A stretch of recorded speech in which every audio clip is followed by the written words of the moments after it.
Hello, and welcome to this, our 202nd live stream. Rewriting Rewritten History. Did the Egyptians try to hide Monster Pyramid Springs?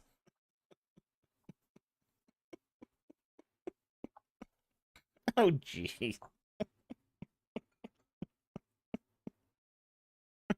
Hey, who writes this stuff? I do, apparently.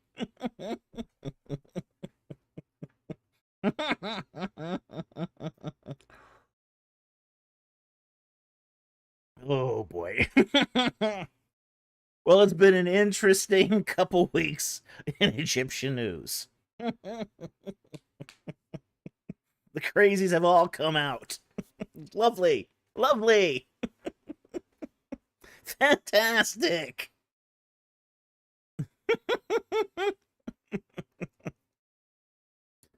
Just warms my heart.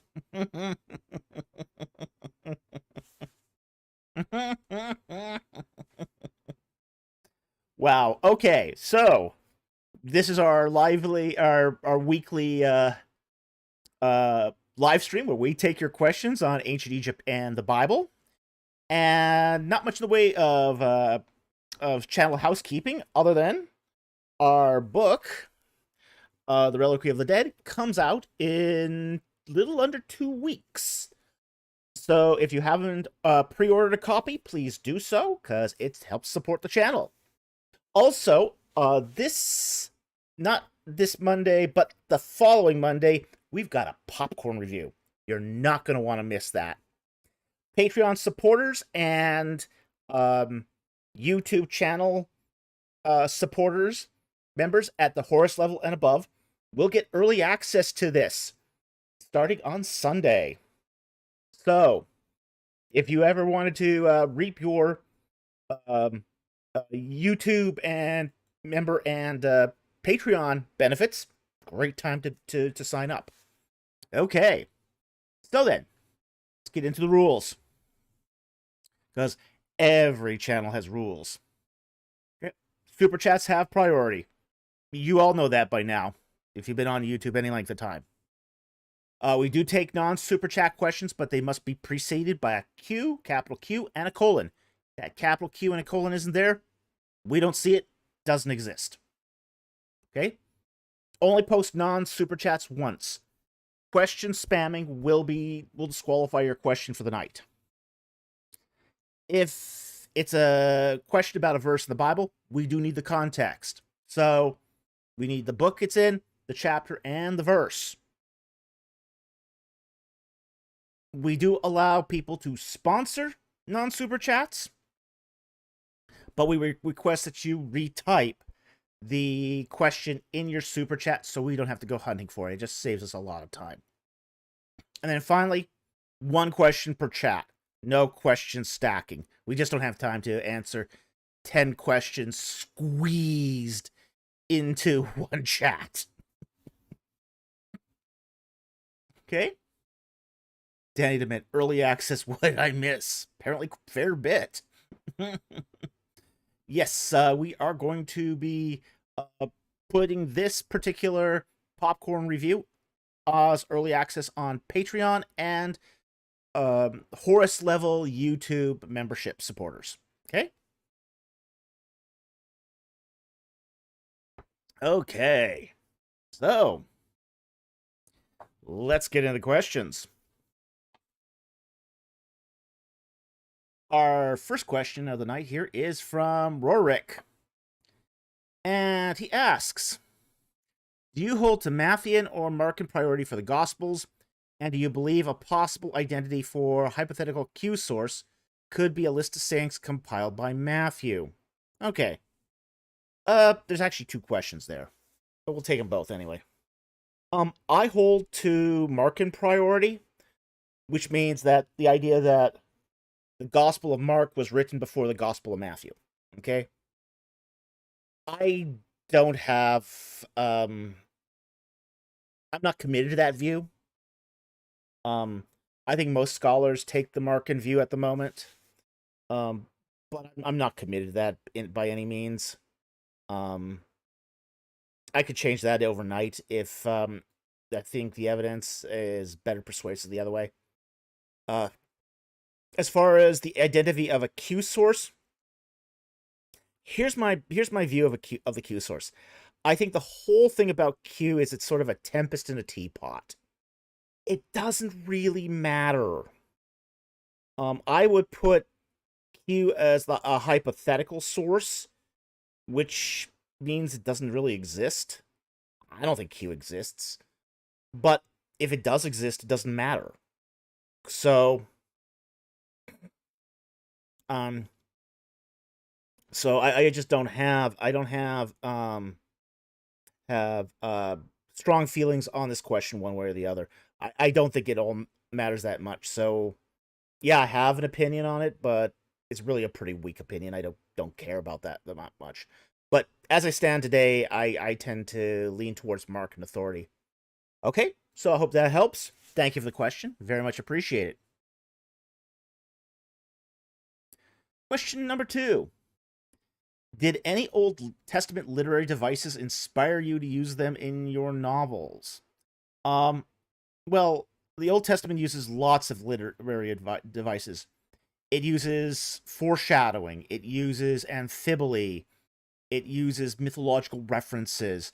There's all sorts of different literary devices. Contrast, simile, metaphor. Almost the entire range of modern literary devices.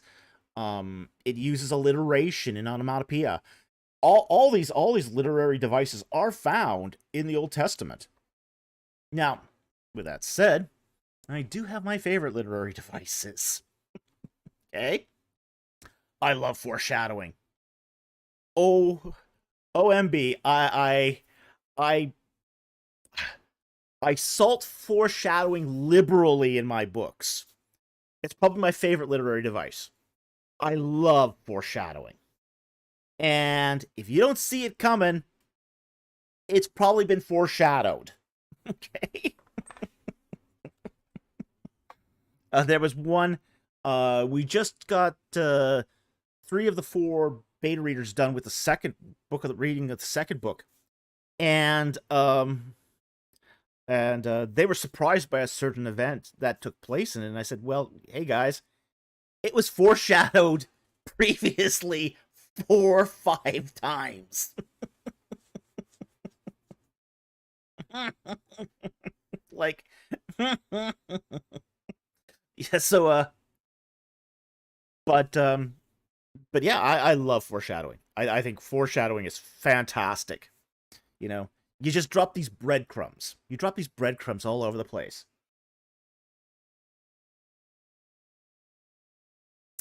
It is. Harry Stark says foreshadowing is easier to see in hindsight. Yes.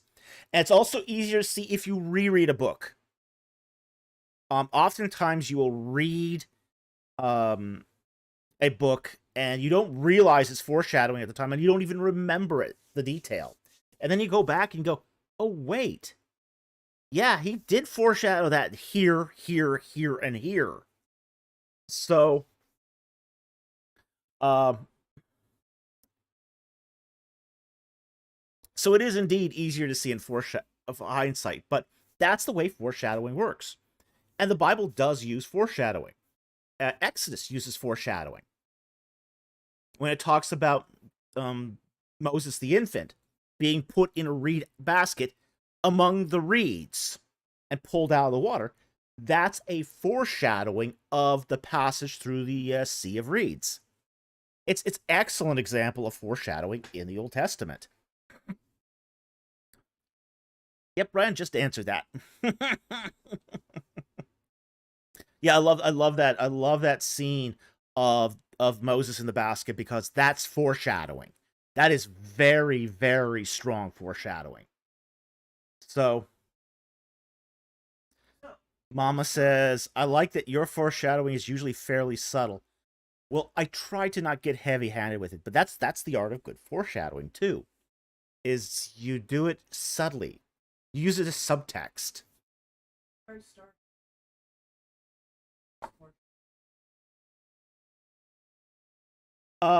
Harry Stark asks, do prophecies count as foreshadowing or are they a separate thing? they're usually a separate thing. Um, you can prophecies can predict the future, but they're often basically telling the present. So, um, we do have to understand there's also, besides being prophetic prediction in the Old Testament, there's also literary foreshadowing. And with literary foreshadowing, the narrative itself is being used to foreshadow future events. Uh, Future events in the narrative, not future events to the writer. Okay, so Ryan said, "I just foreshadowed your answer." Yeah, that is. Micah says, "Is Moses' basket a sort of sacralizing converter?" Yes, it is. Yeah, it's, and the people passing through the Sea of Reeds are being sacralized as they do it. So yes, it is a form of sacralizing converter. So a keen eye there. That's a keen eye. Okay, so as I said though, my favorite Old Testament literary device is foreshadowing because I like using it myself. Okay, my second favorite Old Testament literary device is amphibly. Oh, I love amphibly. Saying two things at the same time. Okay, and I think it's one of those underappreciated literary devices. Um, and you do tend to see this more in ancient Near Eastern literature than you do in modern literature, especially because a lot of ancient Near Eastern languages have homonyms, and homonymic languages are specially given to amphibly. So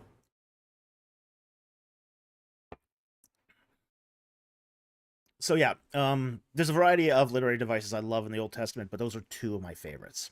Okay, so foreshadowing and amphibly.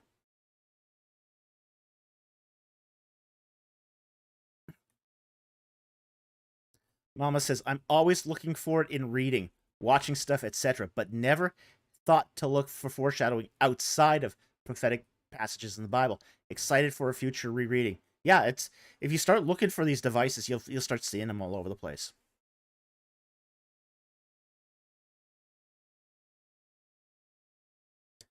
Tairu Shakuhachi says, so is this like double speak, but without the negative connotation? Yeah, yeah. Now it can have a negative connotation. It can have a negative connotation, but it doesn't necessarily have to have a negative connotation. There was one text, Egyptian text, prophetic text, um, that talked about the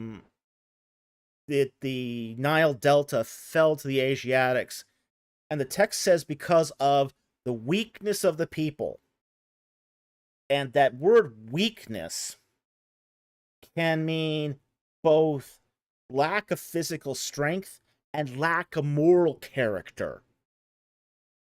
So it could go both ways. So we do find a lot of amphibly in prophetic Egyptian texts, but we also find it in Israelite texts too. So, how do you spell that second literary device? Amphibole.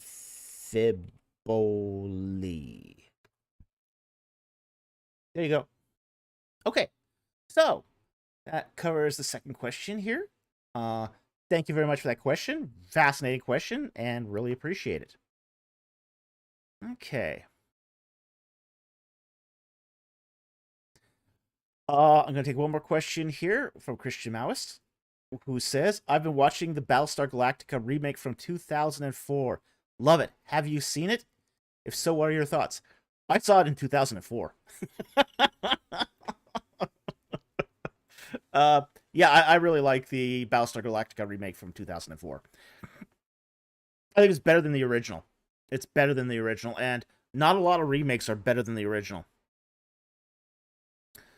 So I think Battlestar Galactica, the new Battlestar Galactica, is really an interesting take on the whole thing. I have to admit, I wasn't convinced by it originally. You know, it was a hard sell, especially uh, given that a woman was cast in the role of Starbuck, and part of that was that Dirk Benedict's original portrayal of Starbuck was just so iconic.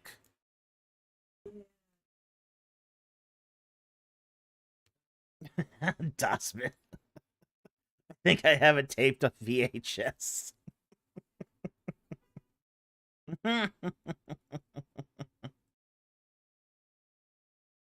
Christian Mouse says best thing to come out of the original was the remake. Yeah, it was.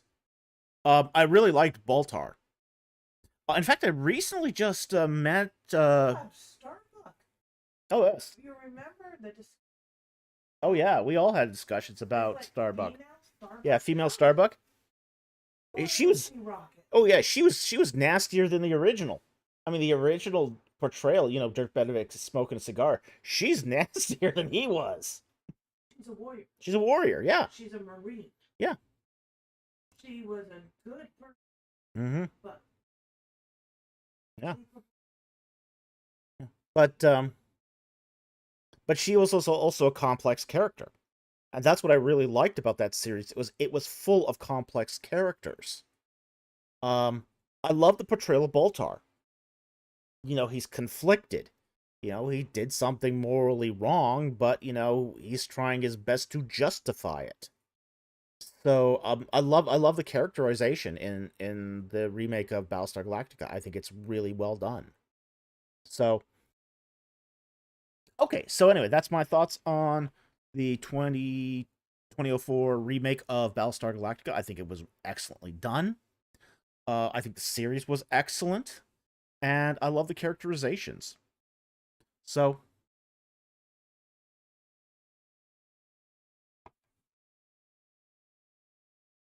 and Scott Warthen says Battlestar Galactica is one of among many Canadian TV sci-fi masterpieces. The character arc of Gaius Baltar was phenomenally done. It was. As I said, I just recently met the actor who played the lawyer, Baltar's lawyer on that series. Interesting guy. Interesting guy. So that was pretty cool. Yeah, I met him in February. Okay, so let's get on to the super chats now.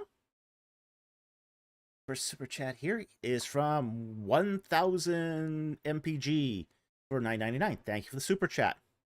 Shabbat Shalom, Dr. Falk. Well, Shabbat Shalom to you too. This may be a silly question, but I read somewhere that the Egyptians were the first people to use or invent the color blue. Is this true? They weren't the first people to use blue, okay? Blue had already been around as a natural pigment of basically ground gemstones like turquoise, okay? And copper salts. But what the Egyptians did do is they were the first people to invent a synthetic blue pigment. Okay, they invented a pigment called Egyptian blue. Okay, and it was synthetic. It was completely synthetic. It was done by a chemical process. They basically took scrap copper and heated it with ash and natron. And this produced this really beautiful blue color. In fact, I have a sample of it here somewhere. Here is a sample of Egyptian blue. Okay? And this stuff is really cool. It has another property that is really interesting as well. It eventually it will dehydrate and turn white. You can't see it anymore because it just sort of fades away and flakes off. But if you shine a red light on it, it will do infrared luminescence. And you can take a picture with an infrared photograph and see where the blue pigment had been. It's a really interesting and really cool effect. And it happens with these particular kind of copper salt pigments, like Egyptian blue, Egyptian violet, and what's sometimes called Chinese blue. And all it's not royal blue. No, it's not royal blue. It's really light in color. It's extreme. Almost more. Yeah, it's almost more like a baby blue or sky blue. Yeah, it looks more like turquoise than it does. And as I said, it comes out of the process of they invented it, they discovered it because of the invention of faience. And I can even show you an example of that. Okay. Because coming back from Egypt, I come home with some. Here's a scarab, modern scarab with blue faience on it. Okay, this will also photoluminesce because it's essentially the same stuff as Egyptian blue. So it looks closer. It definitely looks closer to turquoise or sky blue than it does to either aquamarine or Prussian. Aquamarine tends to veer more to that greenish hue, whereas this is more of a neutral blue. Yeah, it's a beautiful color. Super expensive, though. I mean, that little bottle cost me $40. Really expensive pigment to get. And I do use this as a reference sample when I do infrared luminescence.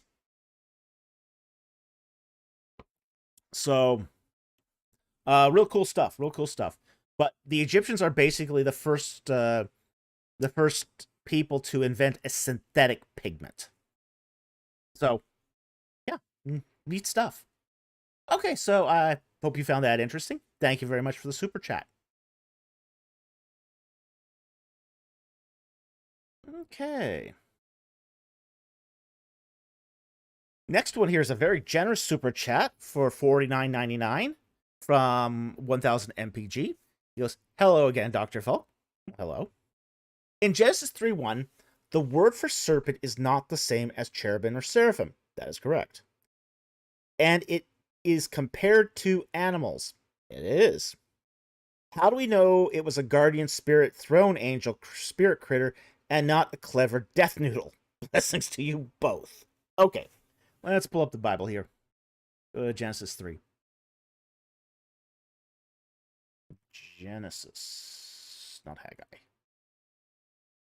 Genesis. I don't know. Clever death noodle seems pretty enticing. I know people who do believe it's a clever death noodle. Okay.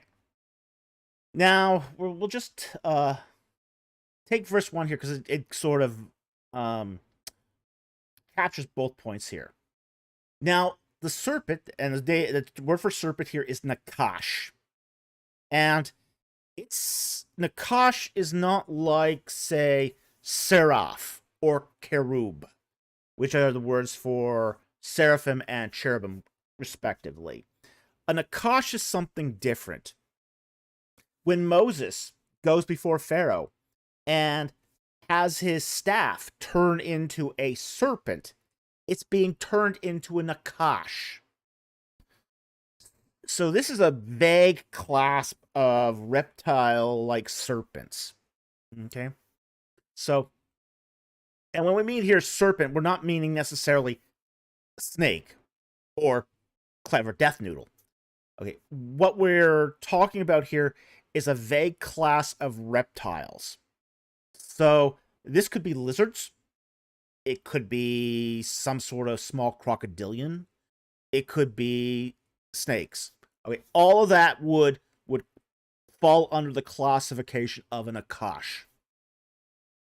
But in verse 1 here, it says, now the serpent was more crafty than any beast of the field. Now we've got to be careful here. There's a temptation here to say, well, the serpent is being compared to the beast of the fields, therefore he is a beast of the field. And the problem is we're using here a comparative statement. Now, a comparative statement could imply that it was just a beast of the field, but it doesn't necessarily have to. You know? Like you could use the example here. The human brain is more powerful than any computer. The problem here is that the human brain's not a computer. The human brain is an organic neural network. Okay, so we got to be careful of comparative statements. The cheetah is faster than a Nissan Micra. Okay, okay. That doesn't mean that cheetah is an automobile. It's a feline. Okay. Okay. So we got to be really, really careful when we look at comparative statements.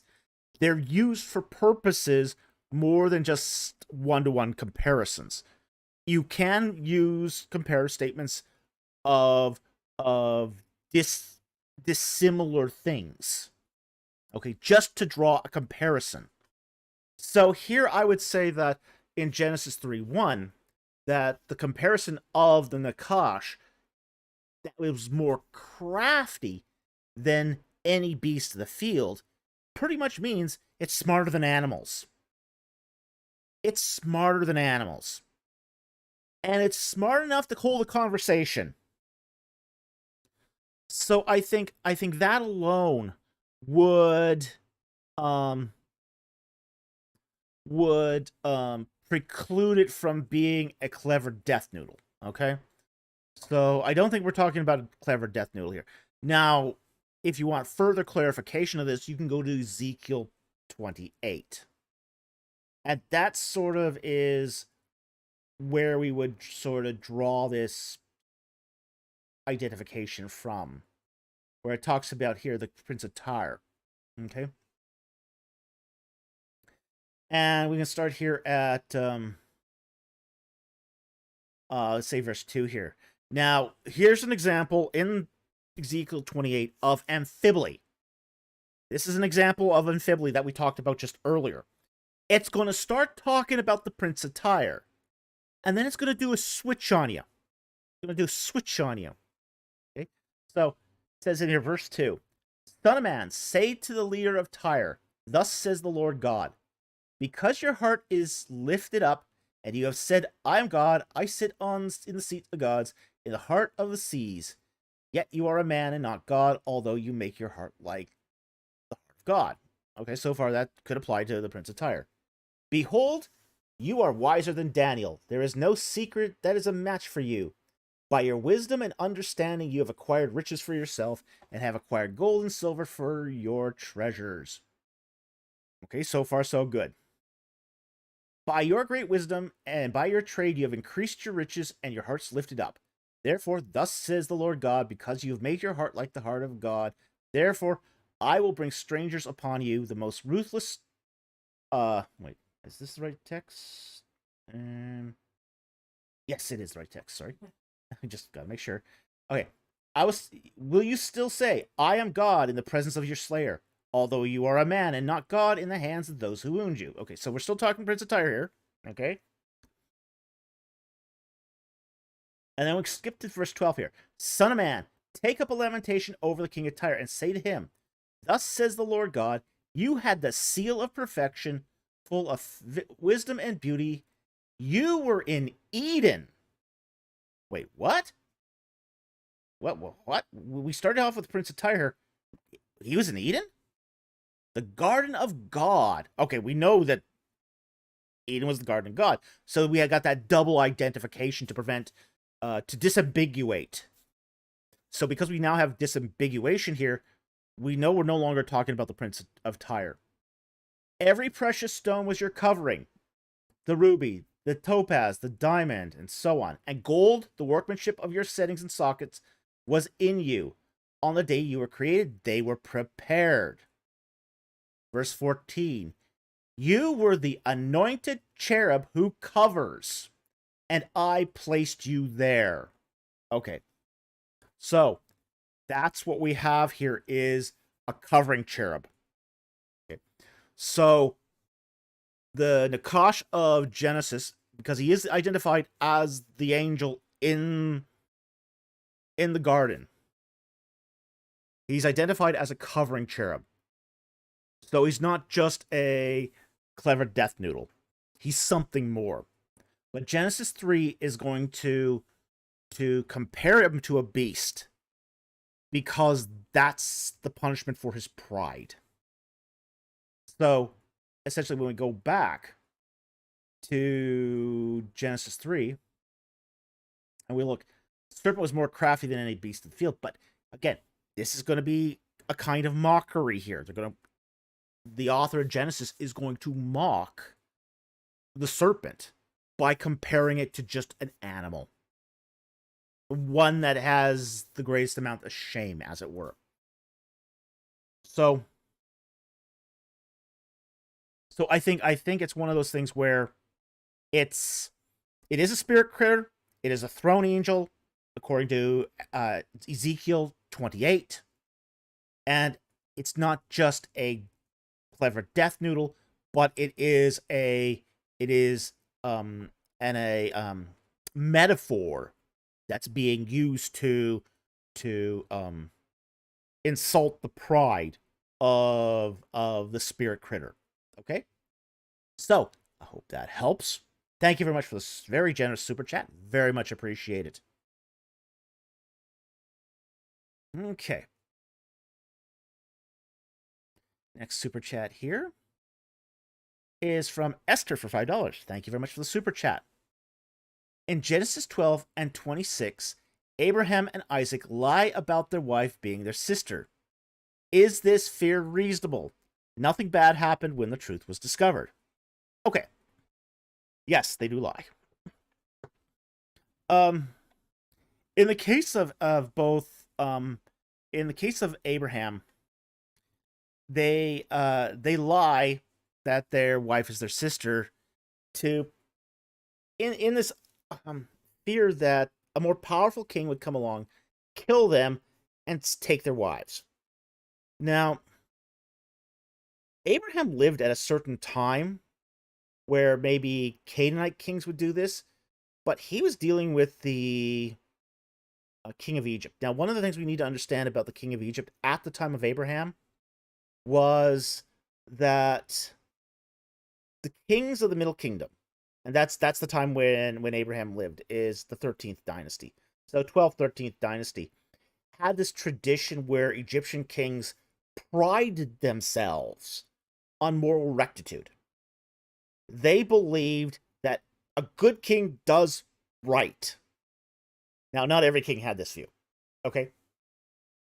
In fact, there's you see this even shown in Middle Kingdom statuary, where they have these massive, massive ears. I mean, really Mickey Mouse ears, okay? Fish generative AI affair with Mickey Mouse ears. We'll call it as a But they would portray themselves with these huge ears, and it was a way of showing that these were kings that listened to the people.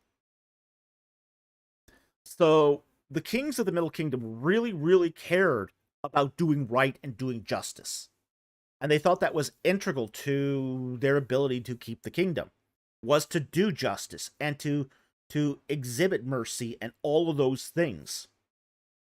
So I think what happened here was both Abraham and Isaac grafted the intentions of maybe other kings that are found in Canaan to that. Scott Worthen says Abraham's pharaonic host, first pharaoh of the 11th dynasty, not 13. No, not 11th. That's too early. No, way too early. Almost every scholar now agrees that Abraham lived in the 18th century. Okay, so you're in the 13th dynasty there. You're not in the 11th. You're about 200-300 years off. Darkblade said, so Abraham was being paranoid and maybe a tad racist. Yeah, that's not unfair. definitely paranoid. Definitely paranoid. So, Micah Price says, was Abraham basically a wealthy warlord with his armed men and his diplomatic power? In a sense, yeah. Yeah, he was what we would call a kingmaker. Okay? So, he had a militia. And the militia served a practical purpose of self-defense against other Canaanite kings. Because one of the things would be Abraham would drift in sort of the agricultural lands between cities. He never went inside the cities. Okay? So he never went inside the cities. But he would drift in that hinterland between the cities. So being that he had to protect himself because he wasn't within the confines of city walls, but if he should ever have been called upon to settle a dispute between kings, his forces would add significant weight to the balance of power. So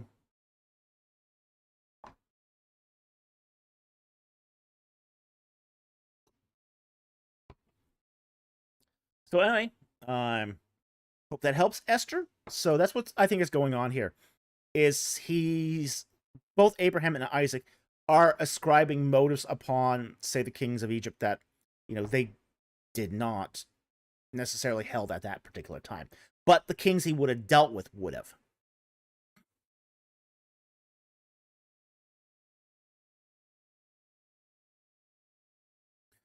Scott Worthen says 13th dynasty wasn't in the Nile Delta. Yeah, actually it was. Which is, you need to stop reading old material, man. Okay, you need to stop. Early 13th dynasty was definitely in the Nile Delta. They only lose that power at the end when you start getting that overlap with the 14th. Okay, so we do know that Abraham was contemporary with Neferhotep the First, and that's at a point of relative stability in, say, the 13th dynasty. So they would have had Neferhotep the First still had control over the Nile Delta at that time.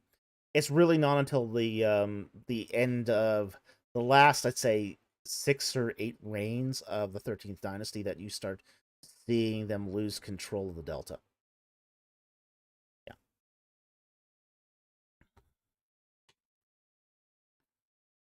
Yeah, Scott. 14th dynasty was occupying the Nile Delta, but that's really late into the 13th. That's the late overlap. Okay, and it was the Wild West.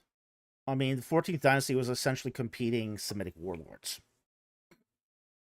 So it isn't just one sequential reign of kings. Okay, so anyway, Esther, I hope that helps. Thank you very much for the super chat. Very much appreciated. And again, probably just paranoia on their behalf. Okay, next super chat here is from Esther for $5. Thank you for the super chat. In Genesis 28, why would Isaac bless Jacob again right after Jacob deceived Isaac and stole Esau's blessing? Wouldn't Isaac be mad? Well, there's a good reason why this is happening. So let's pull up our Bible here and go to Genesis 28. Okay.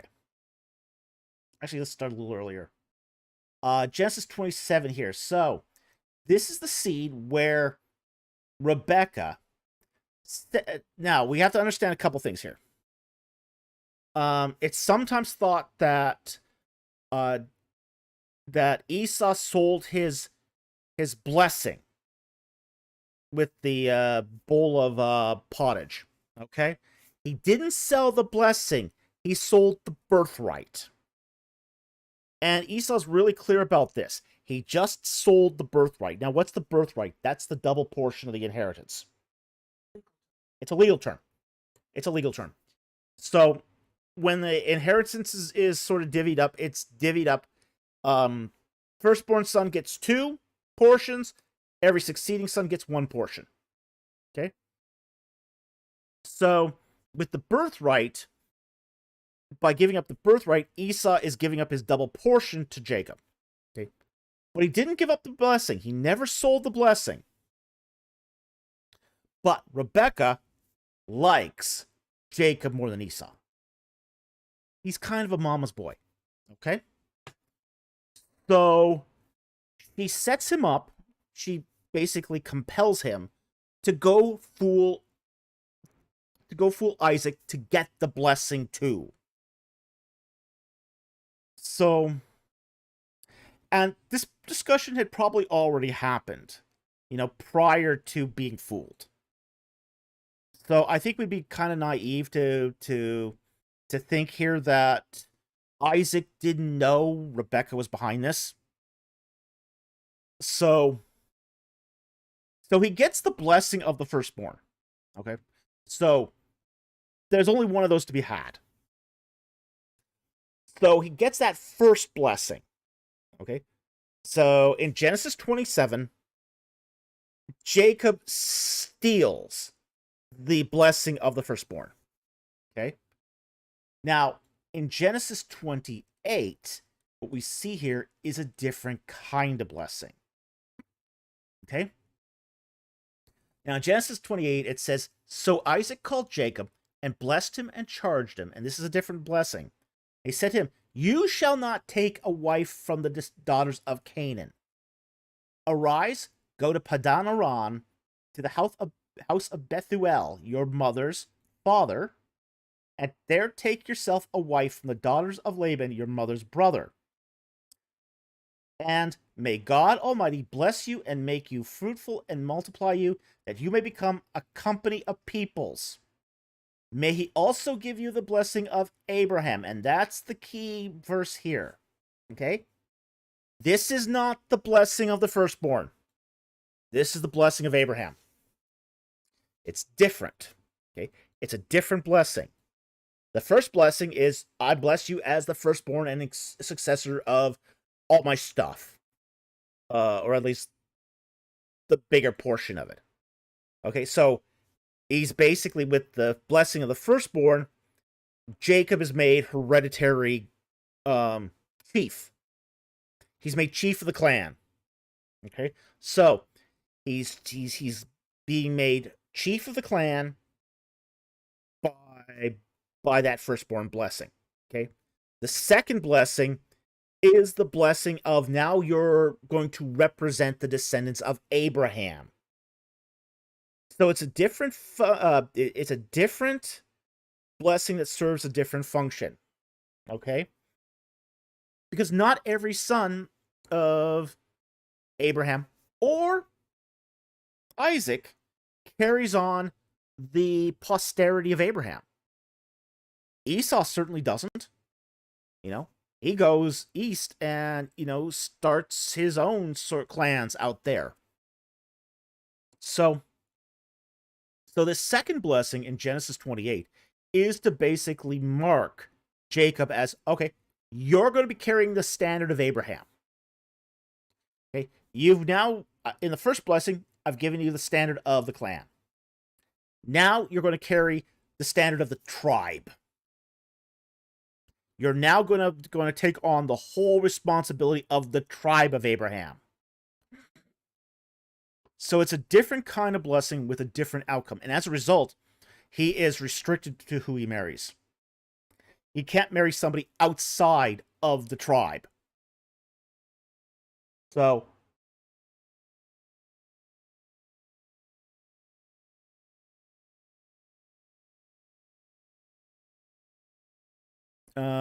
okay, take the 837. Mama asks, were Egyptian birthright laws similar to Semitic laws? Could one contractually switch such rights? No, they were not the same. They were very different, in fact. In Egyptian birthright laws, you didn't inherit a double portion of stuff, but you did inherit your parents' job. Okay, so they weren't the exact same. They worked in somewhat similar ways. There was a firstborn, like in Semitic laws, and they did give you special rights, but there weren't the same rights.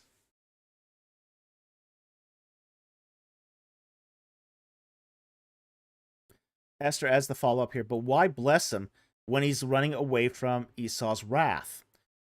Because Esau's not a good candidate. The reason is because Esau's not a good candidate to receive the blessing. Okay. I mean, he's not clan chief.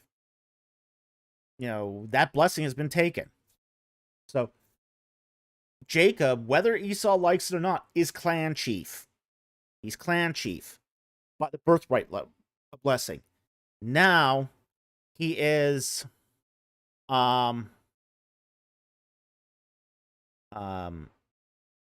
he is now though going to be taking on the tribal chief. Okay. Esau has neither. Okay. He can't take on the Abrahamic blessing. Because he's marrying outside of the tribe. So what other alternative does Isaac have here than to bless Jacob with the tribal chief? Okay. Yeah, Jonathan Walker said Esau already taken 2 wives outside the family at this point, I believe. Yeah. And that's the problem. That's going to be the problem here for making like Esau could have still been clan chief with 2 members of 2 wives outside of the family, but he couldn't have been he couldn't have accepted the Abrahamic blessing. So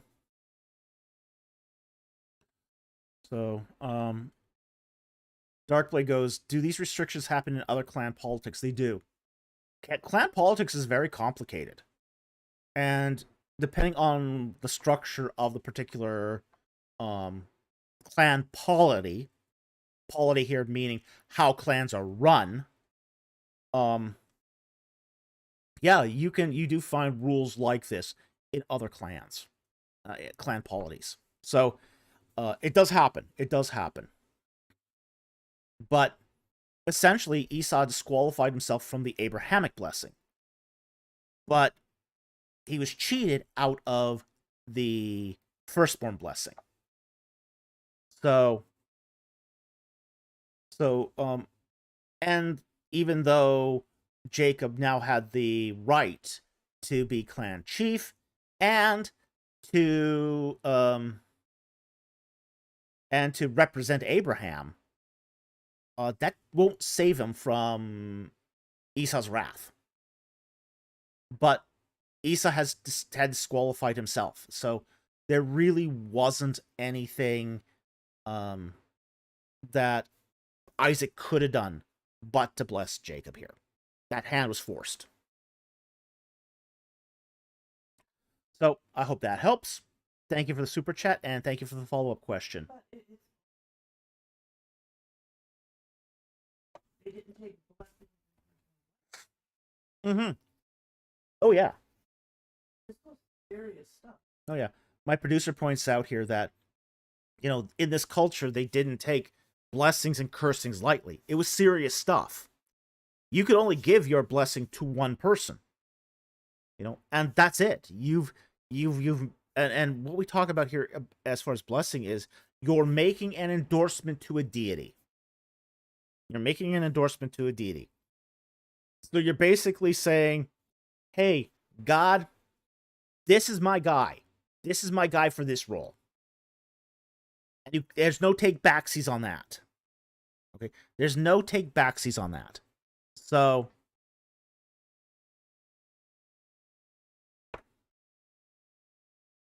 anyway, I hope that helps. Thank you very much for the super chat and the follow-up. Really, really appreciate it. Okay, next one here. All the way to the top. Okay, is from Daniel for $10. Thank you for the super chat. Do you think Deuteronomy is mostly a single speech treaty originally given by Moses? No, I don't. I think it's mostly given by Moses, but I don't think it's a single speech or a single treaty. I think it's a collection of papers. Okay. But but I don't think it's just one speech. I think you do find a lot of intervening text, connecting text in Deuteronomy. So it does seem to be more that it's a collection of papers and a collection of speeches and treaties. So I think there are treaty is part of it. I think speech is part of it. I think certain laws when they enter the land would be part of it. But I don't think it's just one. I think it's several that have been concatenated together. Okay, so I hope that helps. Thank you for the super chat. Very much appreciated. Ryan Cohen Comp. That would be a long speech. Yes, it would. Hard enough to sit through a 20-minute sermon. Micah Price. He would have had to speak until he died. Laugh out loud. Yeah, since Deuteronomy ends with the death of Moses, it would have been. Yeah.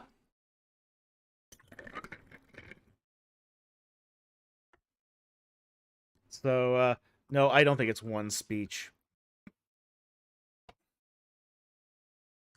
Okay. Greatest filibuster ever.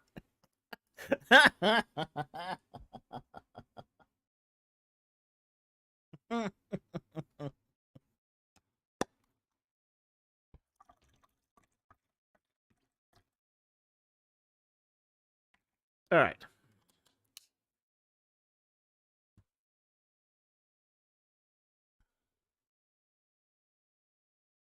Mama says, blessings seem to always be given at the end of a Semitic father's life. What would happen if the father died without being able to bless their heir? That's a great question. We're not really told what happens other than the official endorsement isn't given to the god. Okay? So it might be believed that that by not giving the blessing, they're not guaranteeing their posterity's success. But it's kind of like this too. They waited until they saw how their posterity was going to perform. Okay? What I mean by that is, they look at their posterity, and this is why they wait till the point of death. And this is why first. Mm-hmm. Yeah, it's a legal term, not a chronological term too, because you could change the firstborn. You could decide as dear old dad that, hey, the firstborn is a bum. He's no longer firstborn. We'll make someone else. I'll make another brother firstborn. That happened. That happened. So, you did get instances where, say, the firstborn was disinherited, driven out of the family, and the second son took over. Because it was a bum. Okay? So, parents did, the father did tend to wait until it was sort of clear how this kid was going to turn out.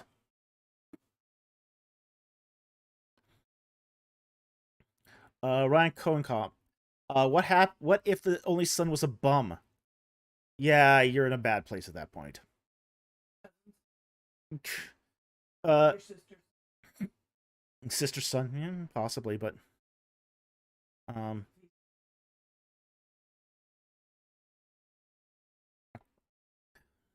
yeah. Anyone that bad though, usually was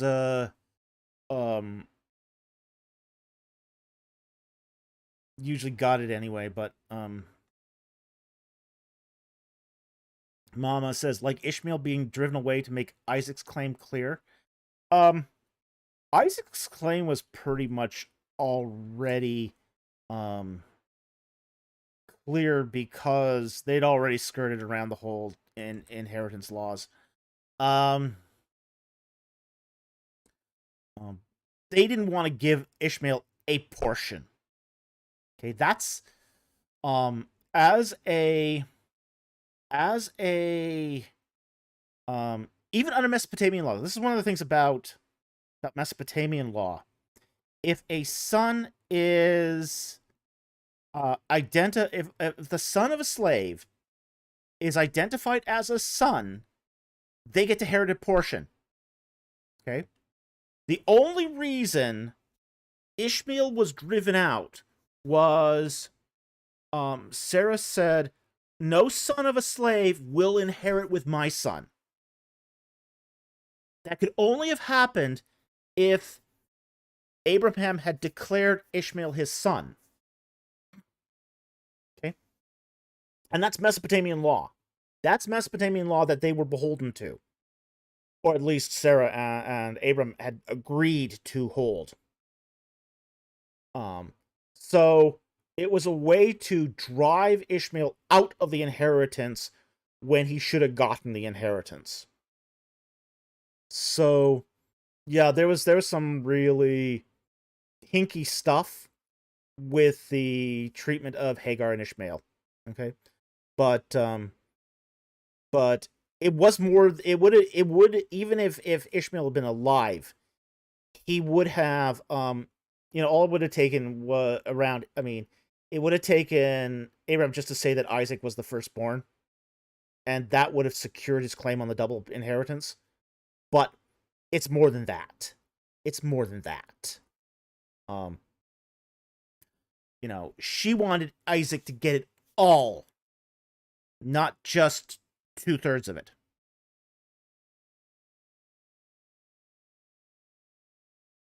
All right. So, let's go on to the next super chat here. Next super chat.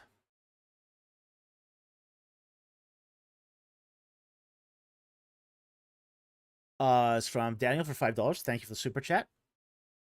Do you think Deuteronomy 31 to 34 was originally part of the book, or was it added later? Let me just take a look here. What are we talking about here with Deuteronomy? Deuteronomy 31.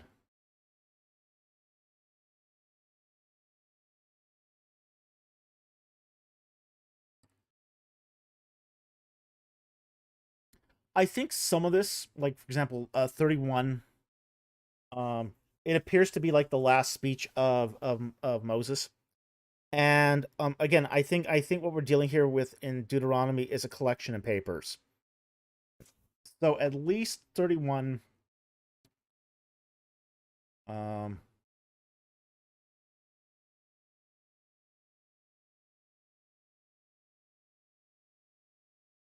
34 was added at the end. Yeah, that's an epilogue.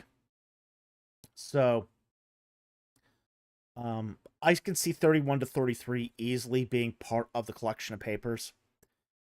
So and all these papers are getting concatenated later by Joshua or someone else. Okay? So I think 31 to 34 would have been actually part of the collection of Deuteronomy, but I don't see the close of Deuteronomy with the death of Moses. I see the close as slightly later than that. So I think it's one of those things where, say, Joshua picks up the responsibility, and perhaps Joshua himself wrote Deuteronomy 34. We're not sure who wrote Deuteronomy 34, but it could have been Joshua. In which case, it's part of that collection of papers of Deuteronomy. So I don't see any reason to doubt that at least 31 to 33 are part of those say papers, the original collection of papers. 34 could basically add it at the end, since they are concatenating that book anyway. Deuteronomy is being concatenated from the papers. Just tack on that the death of Moses on the end of it, and I could see that as being totally in keeping with, say, the original Deuteronomy. Okay, so I hope that helps. Thank you very much for the super chat. Very much appreciated. Okay. Next one here. is from AT Ministries. For $1.99. Thank you for the super chat. He goes, what you mean Abraham's persecution is about Isaac's sacrifice? Okay, I don't remember the context of that. I think we're talking here about Apocrypha, if I remember correctly, where there is some Apocrypha that talk about Abraham being persecuted and sacrificed himself. I think what he's referring to is what was said on the Book of Abraham video I did with Michael Jones. And I think that's what's going on there. I think that's what he's talking about. There is some Apocrypha in Talmudic literature that talks about Abraham undergoing a sacrifice just like Isaac did at the hand of his father Terah. Okay? And I think that's just a misremembering of Isaac's sacrifice. So that's what I think is going on there. Okay? So I hope that helps, AT. Thank you very much for the super chat. Very much appreciated. And if that's not what you mean, please specify. AT Ministries for $4.99. Thank you for the super chat. How do we know that son of the daughter of Pharaoh is a royal title? Well, son of Pharaoh is a royal title. Daughter of the Pharaoh is a royal title. These are well established. Sa Per is a royal title. Sat Per is a royal title. It's found all through Egyptian records. Okay? So, the son of a daughter of Pharaoh is also a royal title. Sa Sat Per So, just like the son of a Pharaoh is a royal title. Sa Per So, if you had any connection to the king, people would use that as royal titles because it reflected your status in the afterlife. The more royal titles you had, the more titles in general, the more important you were, the more important your burial, the better your afterlife in the Egyptian worldview. So this is why you get guys like Senenmut who have 100 titles. You know, he didn't have 100 jobs. You know, but every job he had, think of titles like a resume. Think of like a resume of every important thing you ever did. Okay? So you do have that in like most tombs. Most tombs where it's say some guy who's the middle class or up, they're going to have titles. Some of them will be relatively minor. Some of them will be really important. So, you know, some of them will just call themselves an overseer. Some of them will call themselves a craftsman. You know, every title, every job description adds to your status in the afterlife. So this stuff is really important to them. Really important.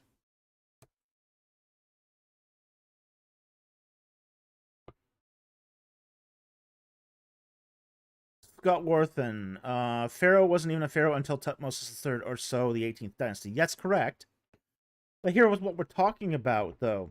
You know, Moses is living during the time of, he's born during the reign of King Ai. So that's already after Tutmosis III. So, so while it's, and almost the Pentateuch is written during the 19th dynasty. So they're going to retroject those terms.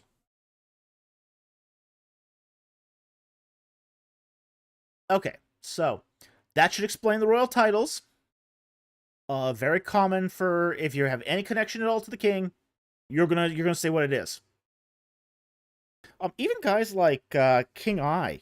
Speaking of King Ai, he called himself the grandson of Amenhotep the First. Not really in the line of succession. He's not in the line of succession.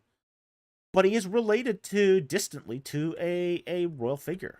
And so he uses those titles. So, yeah, it's just one of those things that if you have those titles, you flaunt them. Because they matter. Okay, so next one here. 18 Ministries for $4.99.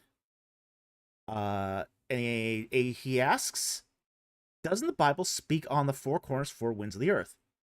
They didn't have cardinal directions. Okay. It's really important to point out where we find this in the Bible. Okay. So, where we find this is in the books of Isaiah and Ezekiel, particularly. What's interesting about this is we're talking about here the late Iron Age. Now, the late Iron Age is, for Israel, is particular because you're getting a lot of Assyrian and Mesopotamian influence into Israel at the time. Okay? Now, this is going to be really, really important because the way Assyrians and Mesopotamians did coordinates. This is a reflection of Assyrian cultural and Mesopotamian cultural geography. Now, how they did this was, you look at the old maps from Mesopotamia, and they start off as the maps of cities. And cities in Mesopotamia had two crossroads. One that went east to west, one that went north to south. Even though they didn't have compass coordinates. These were city coordinates. Now, they weren't perfect on perfect north-south axes or east or west, but roughly speaking, very roughly speaking. Yeah, they always had sunset, sunrise. Yeah. Yeah. So they had one street that always ran east to west. And then they did a cross street that went north to south, just at a 90-degree angle to the east to west one. So you look at the early maps from Mesopotamia, and they look like this sort of a circle with a cross in it. You know, and the circle was, this is your city. And you've got these two road axes running through the city. Well, what they did in their cultural geography was they expanded that city map to the conception of the world. Think of now the world as being one city. And that was how the Mesopotamians viewed their cultural geography. Yeah, it works. Yeah. So when the Bible talks about the four corners of the earth or the four winds of the earth, it's looking at that through the lens of Mesopotamian cultural geography. Now, it just did generally happen that it did follow those cultural cardinal directions. But that wasn't because they had, say, a perfect, they had a compass here, because they didn't.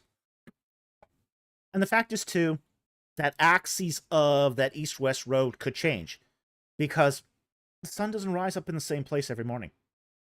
It changes over the year. Mm-hmm. With the yeah, well, so yeah, so while it does not portray, say, Bronze Age Israelite cultural geography, what we see with the Four Corners does reflect late Iron Age cultural geography. But that's because at that point they're importing that cultural geography from Mesopotamia, not their local cultural geography, and not from Egypt. Okay. So I hope that helps. Thank you very much for the super chat. Very much appreciated.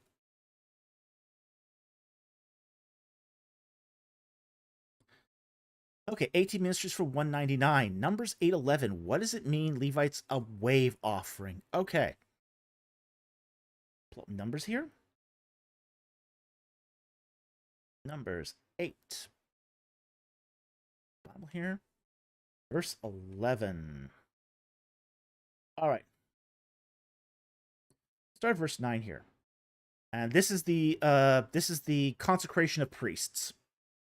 Verse 9. So you shall present the Levites before the tent of meeting, and you shall also assemble the whole congregation of the sons of Israel, and present the Levites before the Lord, and the sons of Israel shall lay their hands on the Levites.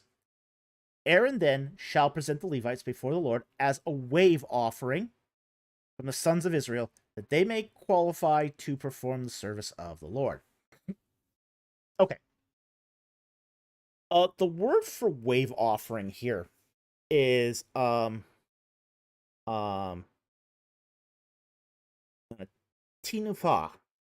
Okay. And the meaning here is ambiguous. Okay. We're not exactly sure what this means.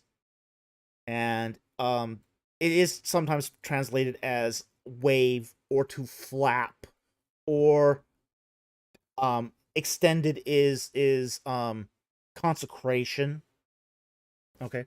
So it's not an offering in the true sense, but it's kind of more of like of a symbolic consecratory act that's done to inaugurate the priests. Okay. But we really don't know exactly what it is, other than it's the sons, these Levites themselves, that are the offering. Okay? So, it's not that they're doing a special offering here, but the act of consecrating the Levites dedicates them as a kind of human offering to do service for the Lord. Okay? So it does seem to be sort of a idiom. Idiom is probably the best way of saying this. It's an idiomatic expression. So it's not a real, say, it's not a burnt offering. They're not taking these Levites, consecrating them, and then cremating them. God does not like Okay, it's death of humans as okay. So it's not that. It's not that. They're not really being presented as a an actual offering. They're being presented here as a, and it doesn't even say offering here. It just says sort of a wave. That's what it says here. Offered before the Lord as a wave from the sons of Israel. So it's the idea here that the sons of Israel themselves are being dedicated for this service, and it's being done using this idiom. Okay? So I hope that helps. Thank you very much to Super Chat. Very much appreciated. Pablo Marquez.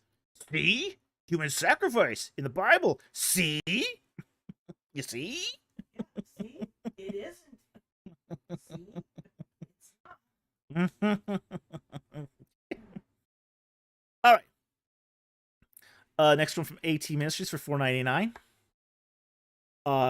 He asks, what important info is in Kathleen Kenyon's Volume 3 Jericho report? Great question.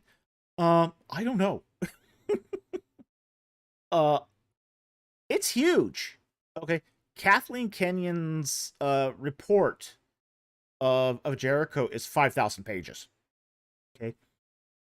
Might surprise you, but I don't actually have all 5,000 pages memorized. I've read all 5,000 pages. I just don't have it memorized. So, so I can't tell you what's in Volume 3. I have Volume 3, but I can't tell you what's in it off the top of my head. I do recall it's got some reports on Neolithic pottery right through the Iron Age, and then skips to the Roman period.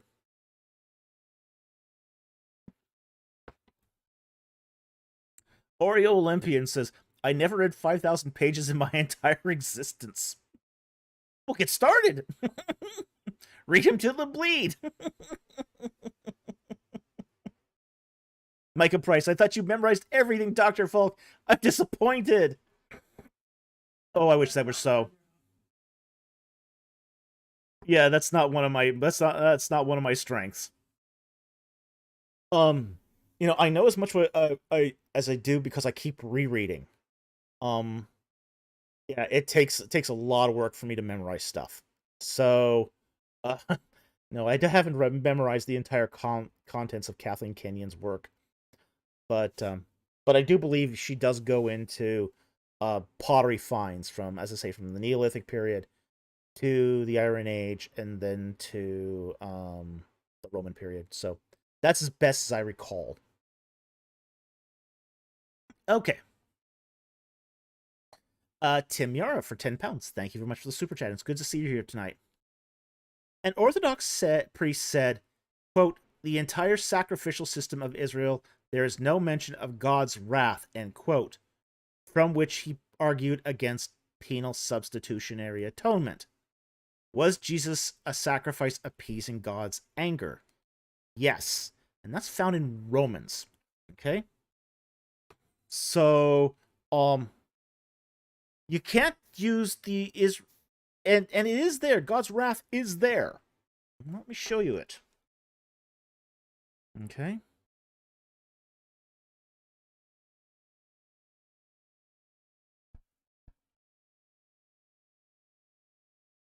Okay, so that Orthodox priest is not correct here. So let me show you where you find this. All right. Exodus 20. Okay. Then God spoke these words, saying, "I am the Lord your God, who brought you out of the land of Egypt, out of the house of slavery. You shall have no other gods before me. You shall not make yourself an idol, or any likeness that is in heaven above, or in the earth beneath, or in the water under the earth. You shall not worship them or serve them, for I am the Lord your God, am a jealous God, visiting the iniquity of the fathers on the children, on the third and fourth generation of those who hate me." That's wrath. Okay? That's wrath. Okay? Visiting the iniquity of the fathers on the children is wrath. Okay? So, yeah, and summary judgment is 2. As Ryan Cohenkamp just points out, just ask Nadab and Abihu. Yeah. Oh, yeah, there's wrath. So, no, he's not correct. That priest is not correct. Moreover, you do find this in, as I said, the book of Romans, where it talks about this. So, and it talks about this in propitiation. Okay. So,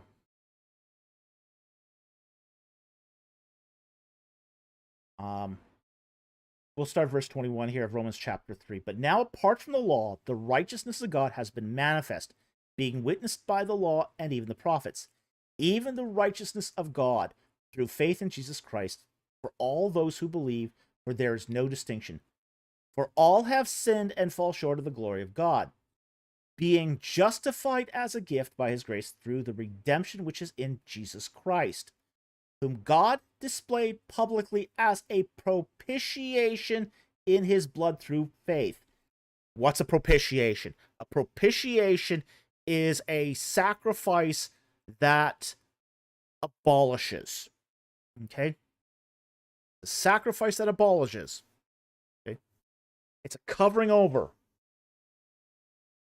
Okay? It's a specific term of ritual redemption. So verse 17 of Hebrews chapter 2, "Therefore he had to make himself like his brethren in all things, that he might become a merciful and faithful high priest in all things pertaining to make propitiation for the sins of the people." Okay.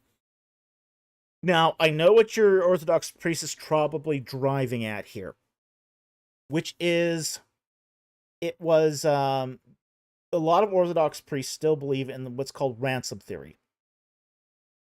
And the idea of ransom theory was that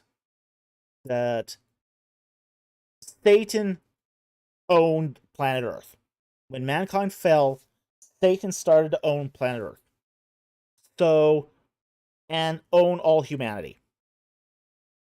And God had to buy humanity back from Satan by sacrificing Jesus in exchange for humanity from Satan. I think this doesn't work. Okay. But it was the early it was the early model of atonement. Okay. Fortunately Anselm did a correction here. But I think it's very, very clear that Jesus' sacrifice was appeasing God's anger. The sacrifice is not made to Satan. Nowhere in the Bible does it say that it was made to Satan. The sacrifice was made to God for the forgiveness of sin. So,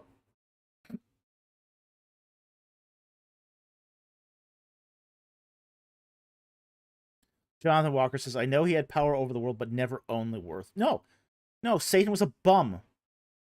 He was a squatter. Yeah, he was a squatter. He had squatter's rights, if you call him that. Yeah. He was a guy who broke into the house because the landlord had left and started setting up shop. Harry Stark. Satan was a toad, to quote Tolkien. Oh, yeah. Yeah. Yeah, absolutely. Yeah. He was a bum. He was a bum. So I think the ransom theory gives Satan too much credit. Yeah. Too much credit is what I would say that it gave Satan. Satan doesn't have that kind of power. He's never had that power. He's never had ownership. Not by right.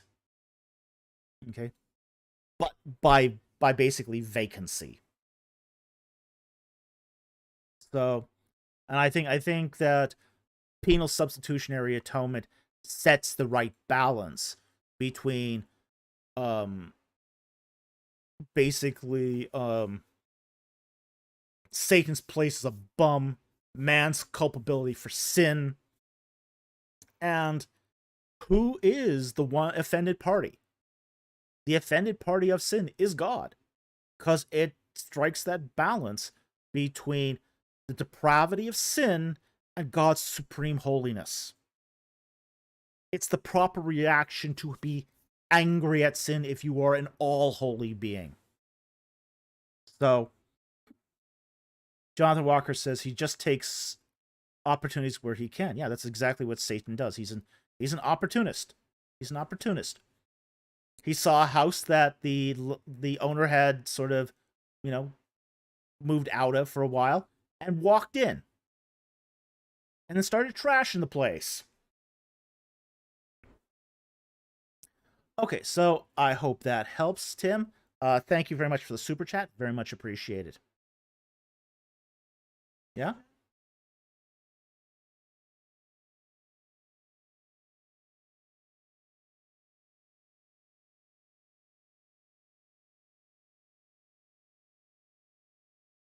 Ah! Okay. Michael Price says, real question. How do you remember where you read something? People ask me about my random knowledge, and I usually left saying, I read it somewhere, which convinces exactly nobody. Okay. Here's my trick. And it's a trick. I wish I had an example of this to show you here. Maybe I do have an example of what I... Let me see if I grab my bookshelf here just a sec. On here.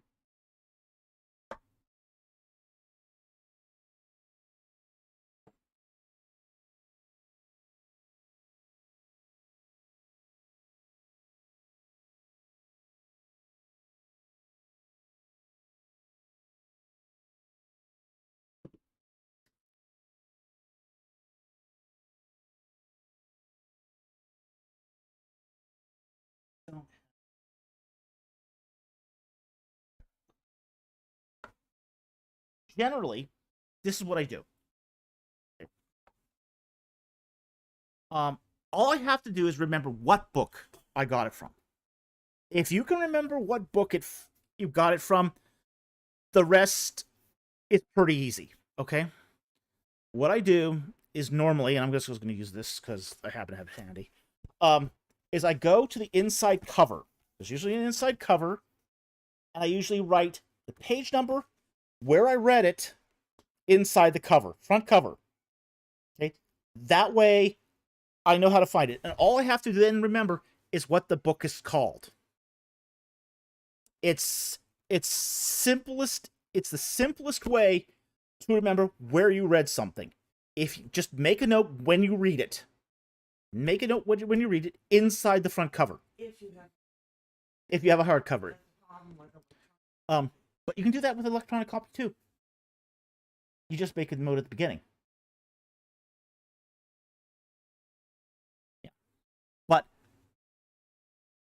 But it's so simple and nobody ever thinks of it. You know, because people are highlighting through their books, and you don't want to highlight everything. You want to mark what's important. So the best way to do this is to then all you have to remember is what book it's from. As long as you can remember what book it's from, you can't mark inner covers of library books. Yeah, they kind of frown on it. Okay. But here's what you do with that, though. Photocopy. Photocopy the inside page. Yeah, this is how you do that. You don't mark up the inner cover of library, but what you do is you make a photocopy of the inner page, of the title page. And then you make your notes on that. That you can do. That's cheap. So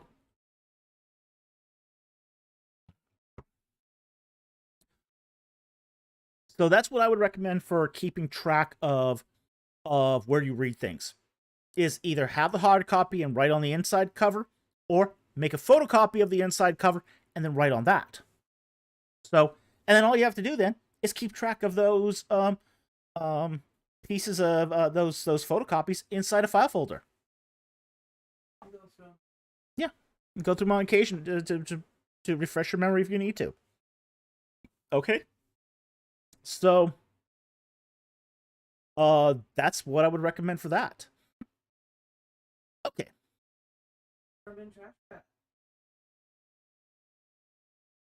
Mm-hmm. Yeah.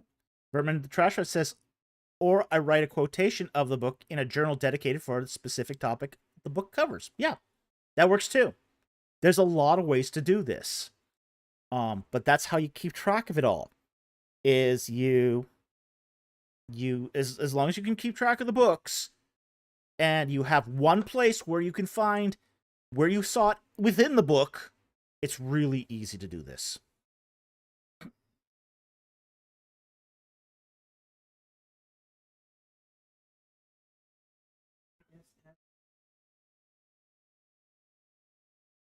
Mm-hmm.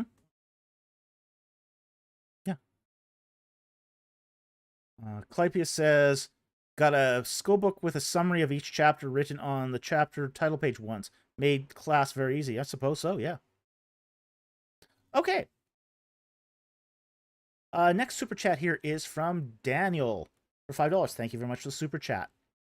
Is there a decent career to be made in translating the old untranslated works of the Church Fathers? No. No. Excellent hobby. You're not going to make money on this. Okay?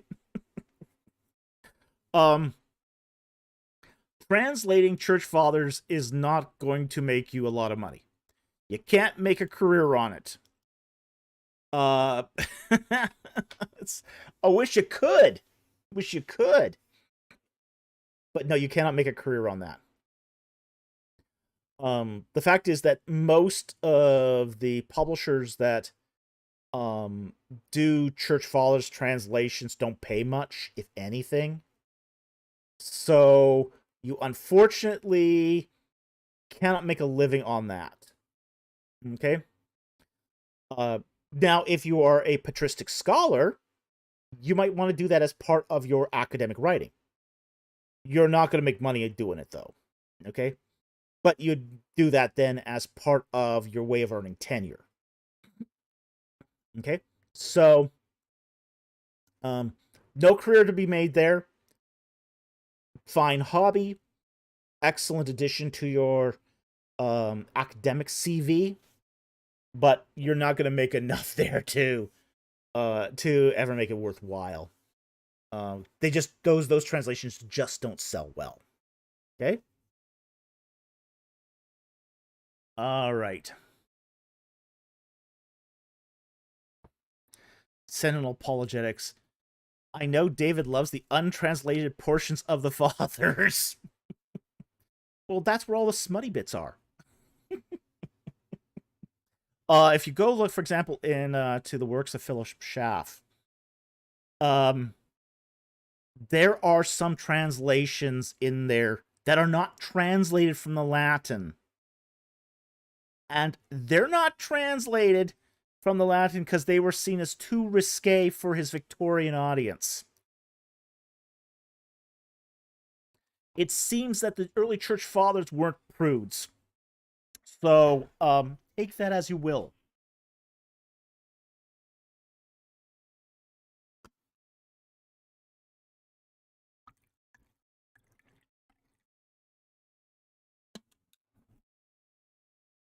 Okay. But yeah, if you start reading an English translation in a church father series, and then it starts skipping to Latin, that's the reason. Okay? That's the reason. Okay. That was fun. Daniel for $5. Thank you for the super chat. Is there anything your audience, can do to help you get into a position to write an Exodus commentary for an established series? Not really. Apart from somehow sponsoring me as a full academic chair somewhere, no, not really. Now, let's talk about the way commentary series work.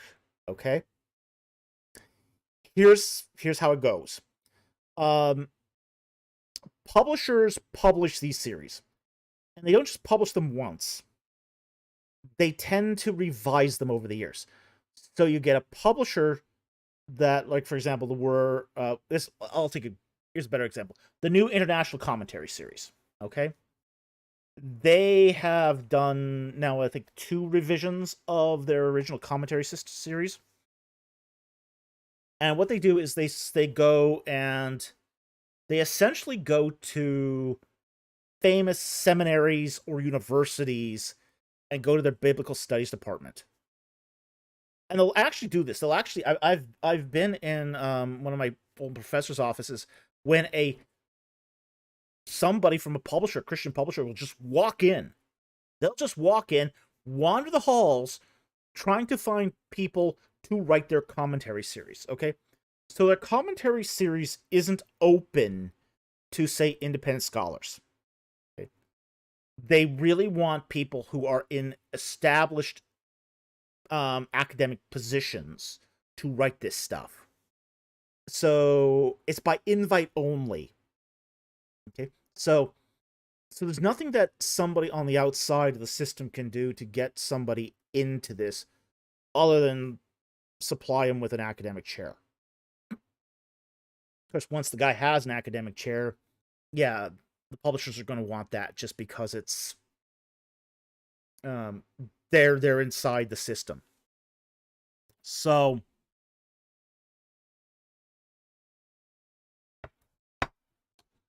there's really nothing you can do from the outside, unfortunately. And this is just the way academic publishing works for commentary series. They're going to look for somebody in a university that they like, and they're going to just go from office to office sometimes to find somebody to write for them. Okay? So I hope that helps.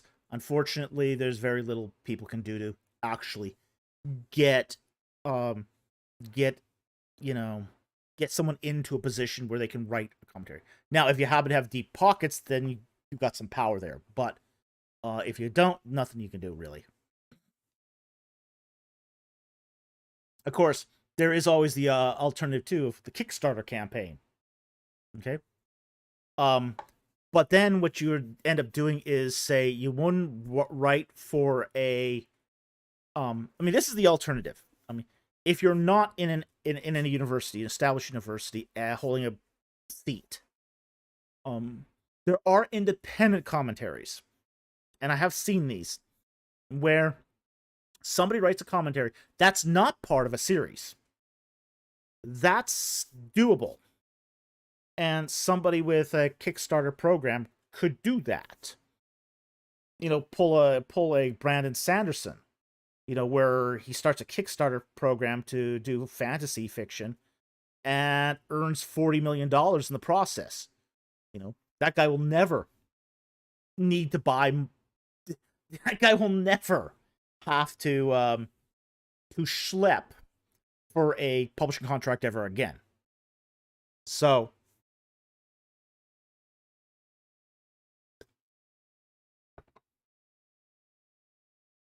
it's one of those things where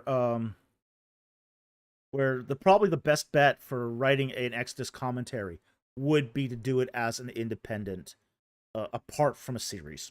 Okay? And at that point, you're then talking about something that is going to require a Kickstarter program. Okay? So, hope that helps. Thank you very much for the super chat. Very much appreciate it. I see, Rob. I've already commented to one of his posts. Okay. Johnny Moe. For $10. Thank you for the super chat. How do we understand New Testament authors' use of Old Testament passages like Hosea 11:1, quoted in Matthew 2:15? There are countless others, but they regularly take verses out of their immediate context and apply it to Christ. Okay. Let's look at that, because there's a little more going on there than just meets the eye. Let's go to Hosea 11.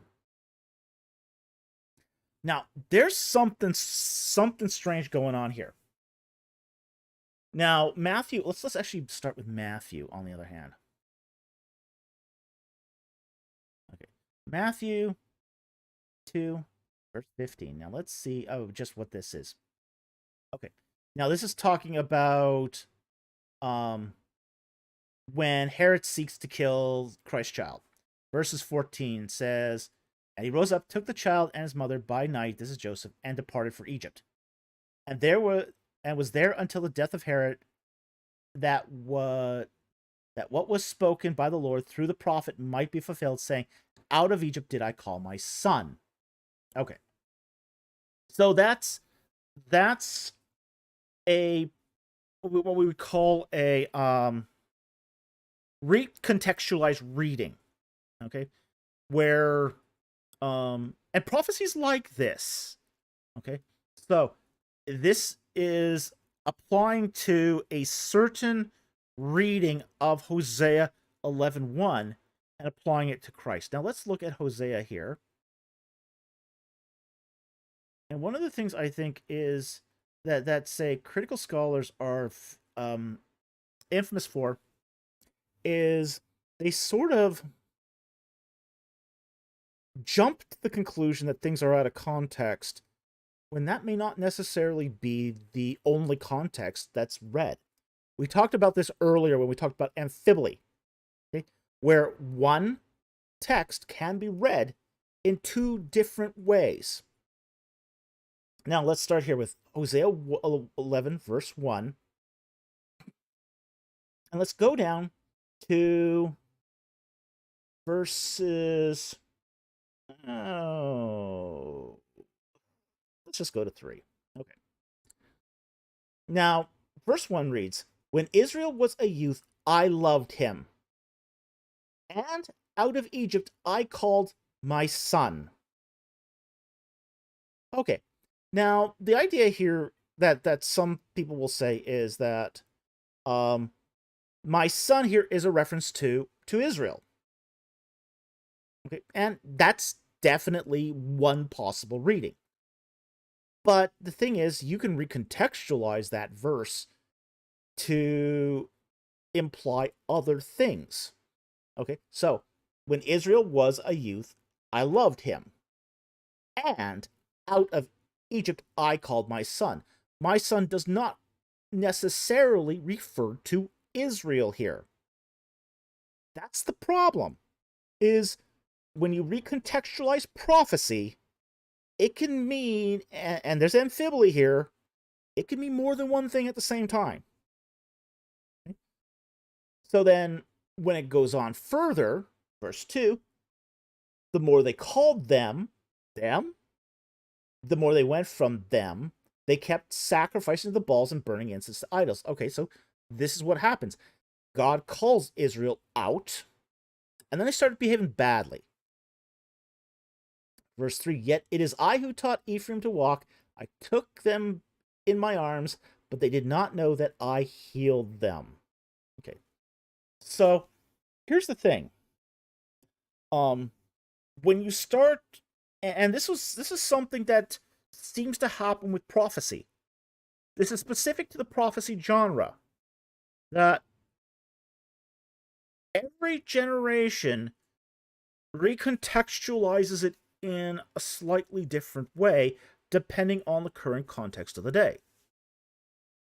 So, in this particular case, where you've got a verse that has both amphibole and the potential for being recontextualized, it's really hard to say that there's only one way to read this. Okay? So if we acknowledge that, okay, my son does not necessarily mean Israel, it can be read that way. It also can be read another way. If it's read in, say, through a messianic rubric, then you wouldn't read it that way. So we got to be a little careful here that we don't, say, use a narrow framework to try to interpret prophecy, because prophecy doesn't work that way. It works by other rules. Okay? So I hope that helps. Thank you very much for the super chat. Very much appreciate it. In fact, I did an entire article on the recontextualization of prophecy, and particularly apocalyptic prophecy. So I think that's a very important for understanding how one is supposed to read prophecy. So anyway, I hope that helps. Thank you very much for the super chat. Very much appreciated.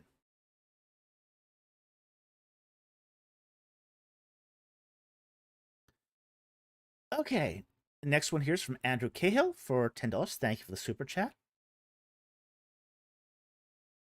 Would you consider doing a popcorn review of any videos by Expedition Bible? His video about the Shasta of Yahoo inscription is especially bad. Well, anything's possible.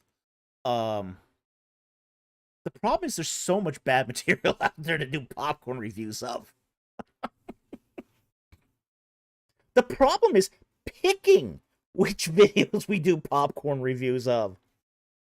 You know? There's just so much material. I mean, yeah, you got Expedition Bible. You've got the ancient aliens and pyramids now. I mean, it just doesn't end.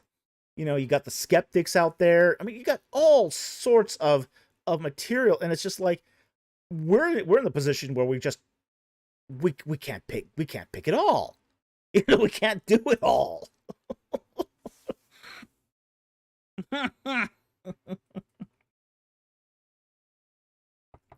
Scott Worthen says, Expedition Bible, do I even want to know? That's Joel Kramer's pulpit ministry, essentially. He's an affiliate with Associates for Biblical Research. So if you don't know who he is, that's who he is. He did a video several years ago on who is the Exodus Pharaoh, and he had some of the daftest reasons why it should be Amenhotep II.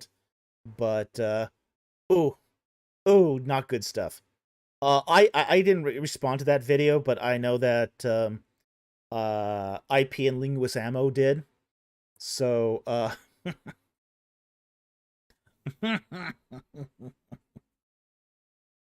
So, yeah, we might someday do a video of his, but we're not we're not making any promises just because it's just, as I said, we're overwhelmed with how much material there is to possibly do a popcorn review on. So, uh, we'll consider it. Anything's possible, but no promises. Okay.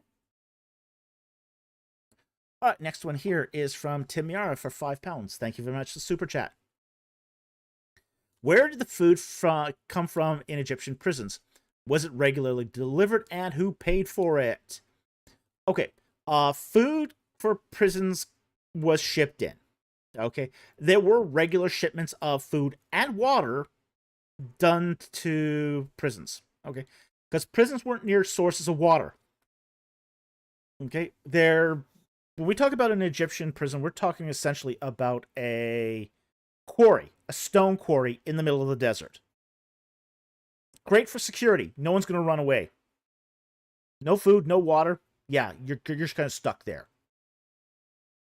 So, knowing that you're stuck there, you're not going anywhere. Okay? So, these things were just regularly delivered for it. Okay. So, who paid for it? Well, this would have been paid for by the king. Now, the king gets all the stone. So it's not like, for him, it's cheap labor. Okay. And this is like cheap labor. Okay. So, these quarries would produce stone, which the king would use for his projects. Sometimes it was precious stones. Sometimes it was just stones for construction of temples and that sort of thing. So, it was delivered on sometimes a weekly, sometimes a daily basis, depending on where they were located. And the king would supply it. They would load up trains of donkeys, essentially, to carry in food and water. And yeah, no Egyptian KFC either. Definitely no Egyptian KFC. That's very unfortunate.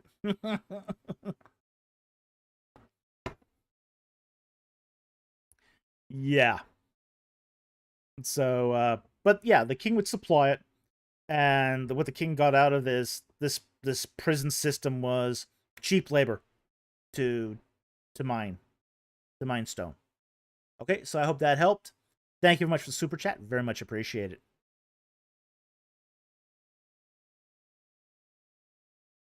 Okay, Dossman for $5. Thank you for the super chat. Any plans for a dedicated video on the whole Giza SAR radar debacle?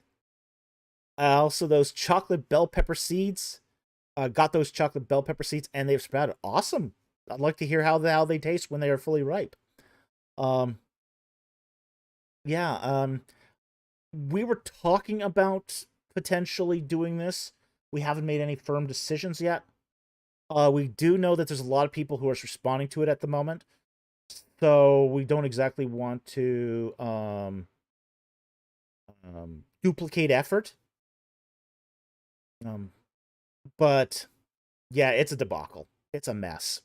I mean, this is. I don't know how that got that paper published, honestly, because the guy has no credibility. Bianco, the first author, the guy who actually wrote the paper, isn't unknown. Okay, he's an unknown. He doesn't have a track record in publication. The second author, I forget his name, Kokorin or something like that. He's a UFO guy. He's an ancient aliens UFO theorist. So yeah, it's not off to a great start there. Yeah, it's not a good look. And yeah, it's looking like it is a mess. It's a misapplication of the whole SAR radar technology. It's just not sound science, and yeah, it's not good at all. But we haven't decided what we're going to do about it yet, as far as Whether we would do it as a popcorn review, we probably wouldn't do it as a popcorn review. There's not enough details there. We could do it as a Man Machine Alert, though. That's a possibility.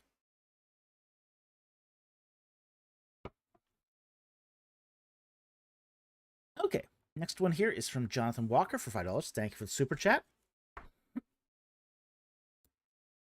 He says, I've noticed that most hold that Deuteronomy has a structure similar to 13th century Hittite treaties. Yeah, there is a structure there that's similar to 13th century Hittite treaties.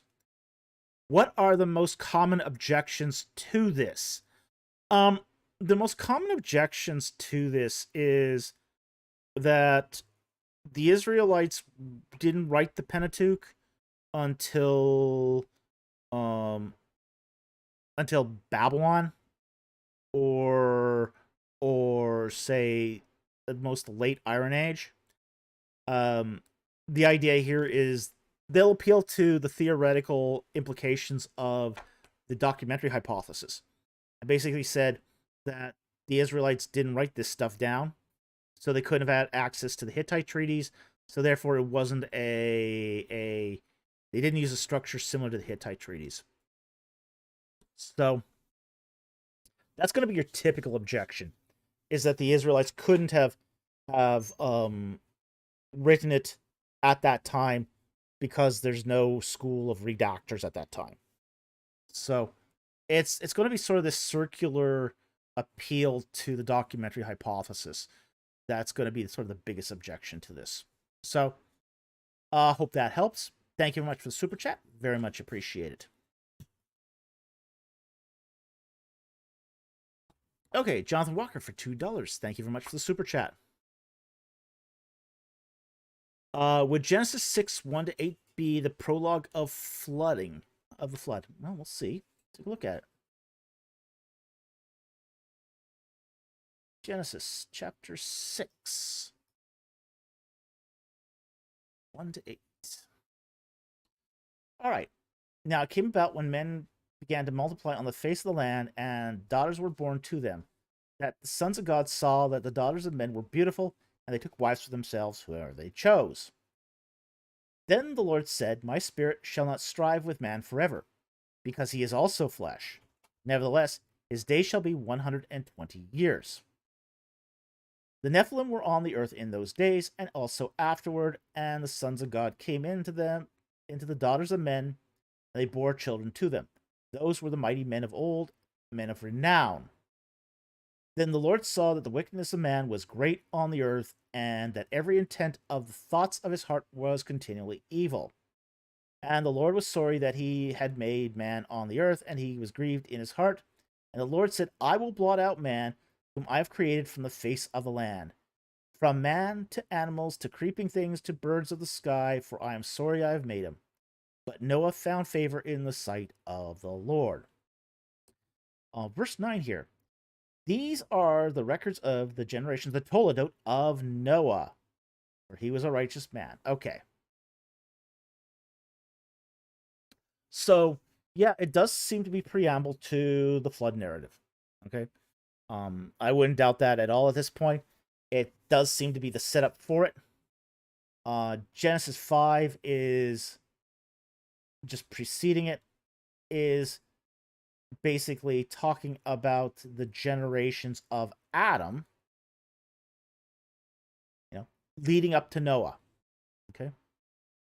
So there's what you have here. You sort of have that sandwiching here from Genesis 5, which is that Toledot of Noah, and then you have the consecutive of in Genesis 6:1 that then says after this, when man began to multiply on the face of the earth, and all that in Genesis 6:1-8. And then structurally, you get that Toledot formulation again. These are the generations of Noah. And then the whole earth was corrupt and in the sight of God, and the earth was filled in violence in Genesis 6:11. So I think that's that it's one of those things that that you do see that that sort of preamble right there, leading up to the flood narrative. But it's sort of, as I said, tucked in between that Toledot of Genesis 5 and then that whole resumption of the Toledot record in Genesis 6:9. So it does seem to be a kind of excursus, but it's a excursus that sort of sets up here for the flood. So I hope that helps. Thank you very much for the super chat. Very much appreciated.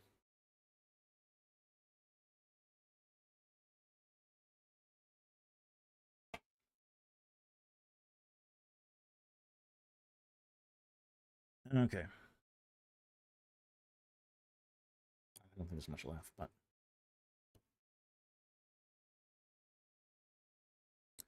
okay, so the next one here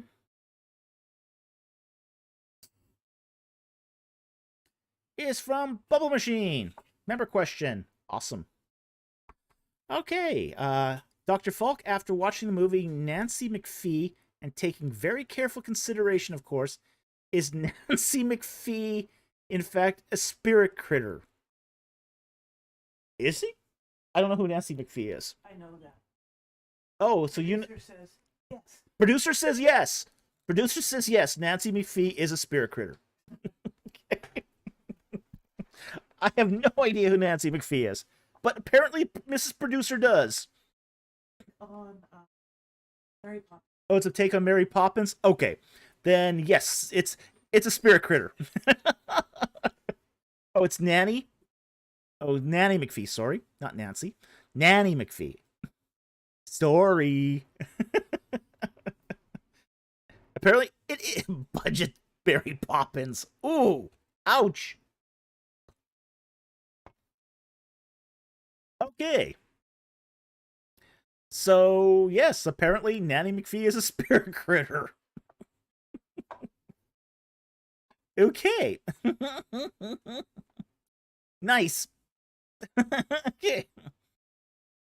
All right, so I hope that helped, Bubble Machine. Thank you for the member question. Excellent question. He's seeing true archetypes. Yes, she's starting to see archetypes. This is a good thing. All right, Christian Theologics. Theologetics for $4.99. Thank you very much for the super chat. And Addison, you're back to your old ways, I see.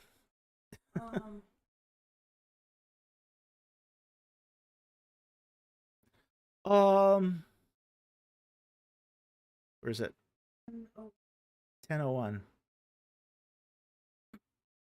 Jonathan Walker asks, difference between prologue and preamble.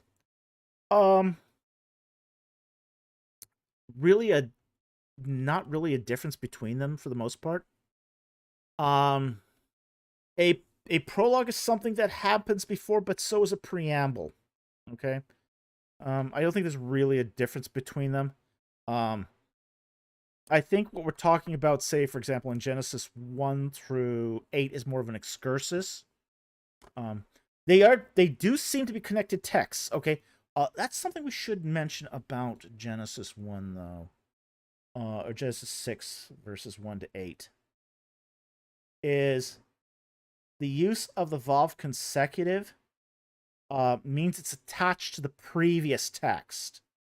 So Genesis 6:1 is attached to Genesis 5:32 because you have that that dependent conjunction there. Okay? So it's not Genesis 6:1 to 8. It is some respects is prologue to what comes next, but it's really an excursus. It's a piece of text that's inserted between 5:32 and 6:9.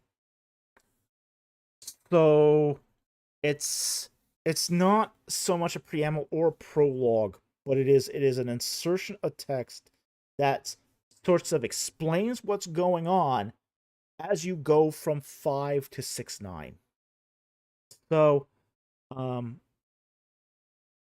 hope that helps. But I don't think there's really a difference between a prologue and a preamble. At least I'm not aware of one. Okay.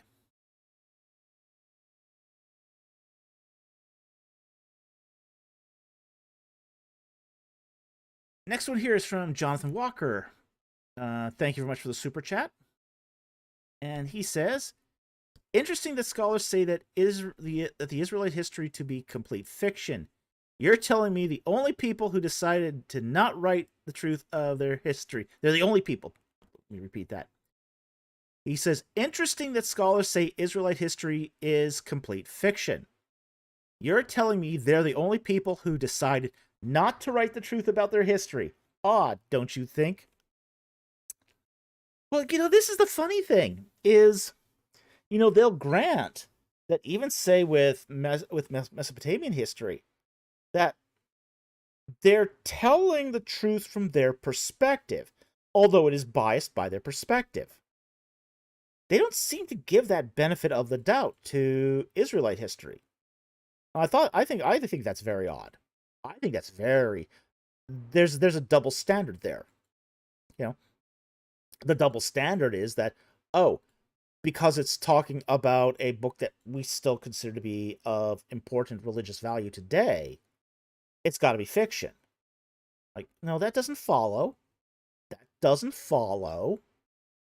Now you could definitely say that, say, Israelite history is biased by the reception history. I mean, you could say that.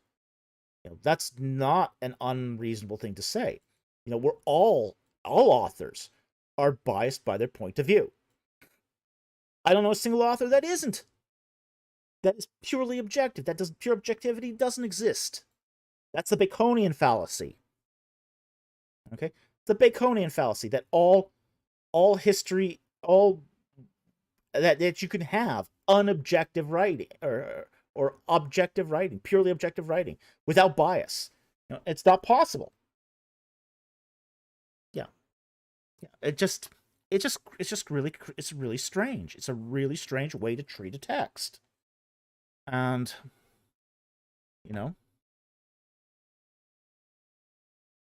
Clypeus says here,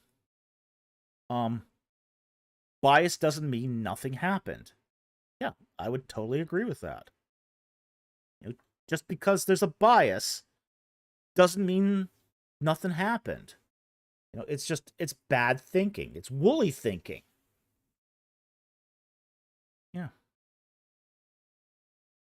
Bubble Machine says, because if I survive an age of mankind's meddlings, I want to spin it into fiction so later generations can see it in a different way.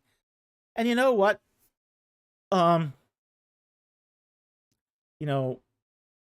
If given enough time, maybe.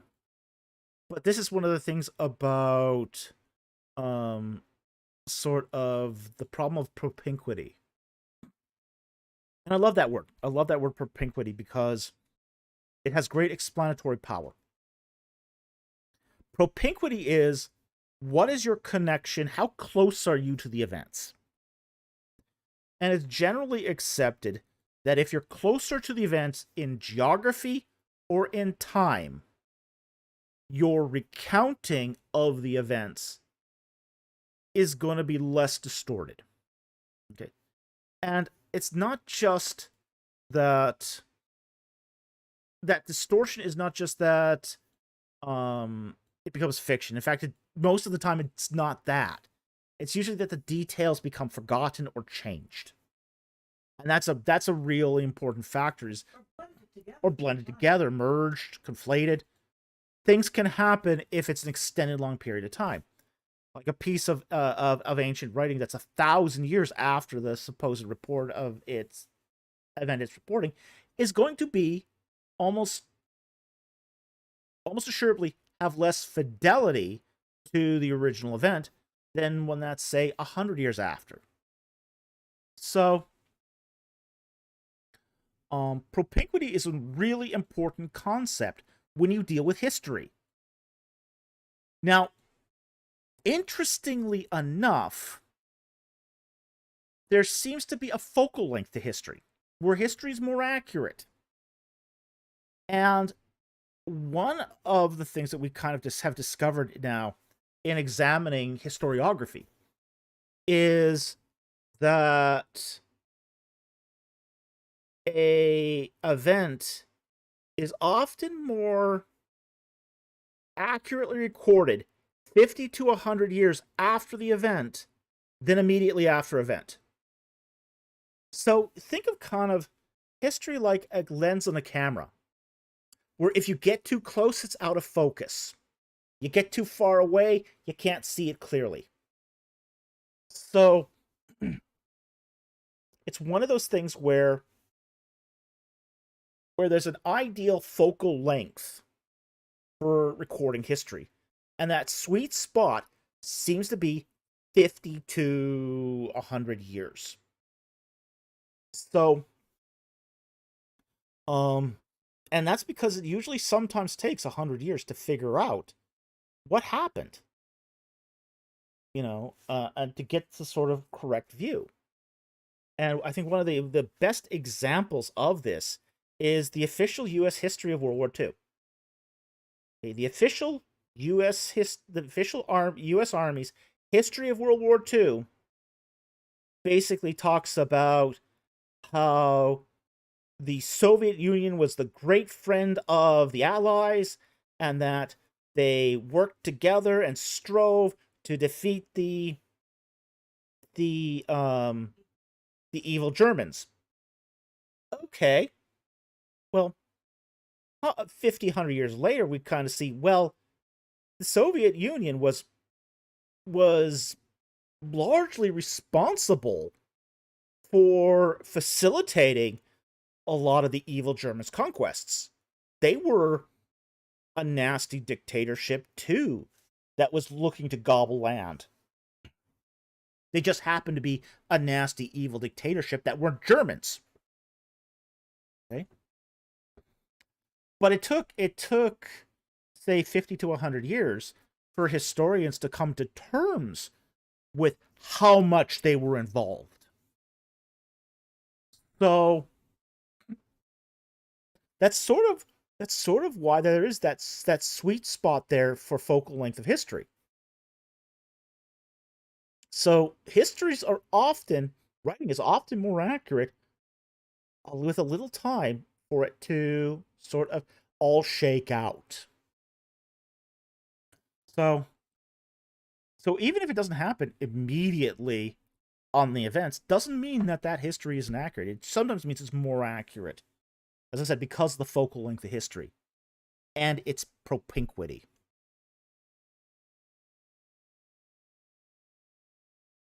Bubble Machine says 50 years from now, we will still be discovering new things about the pandemic that was never known today.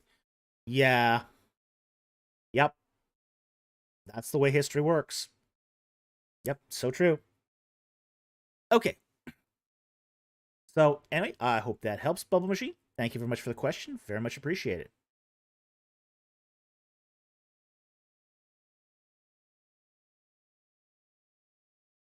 Okay, next one here.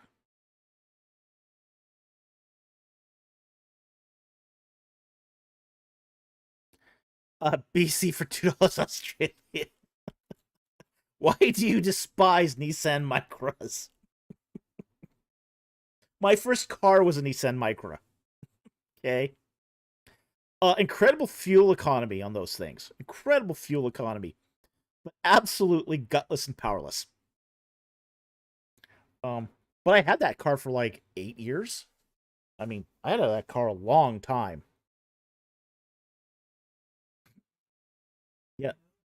Yeah, they wouldn't let me import it to the United States, so I had to get rid of the car, but yeah, I love that car. That was a good car. I mean, but I do understand that car for what it was. Okay? It was my first car. I had it was in red, so I had a red Nissan Micra. I did love the hatchback on it. It was a handy little car. I liked it. I really liked that car. But it was gutless. It was absolutely gutless. No power, but excellent, excellent fuel economy. Amazing fuel economy. Okay. So I don't hate Nissan Micras, but I also know what they were like too.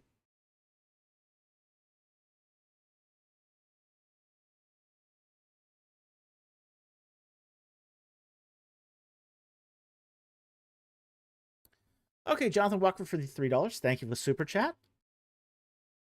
Bibles that keep poetic structures.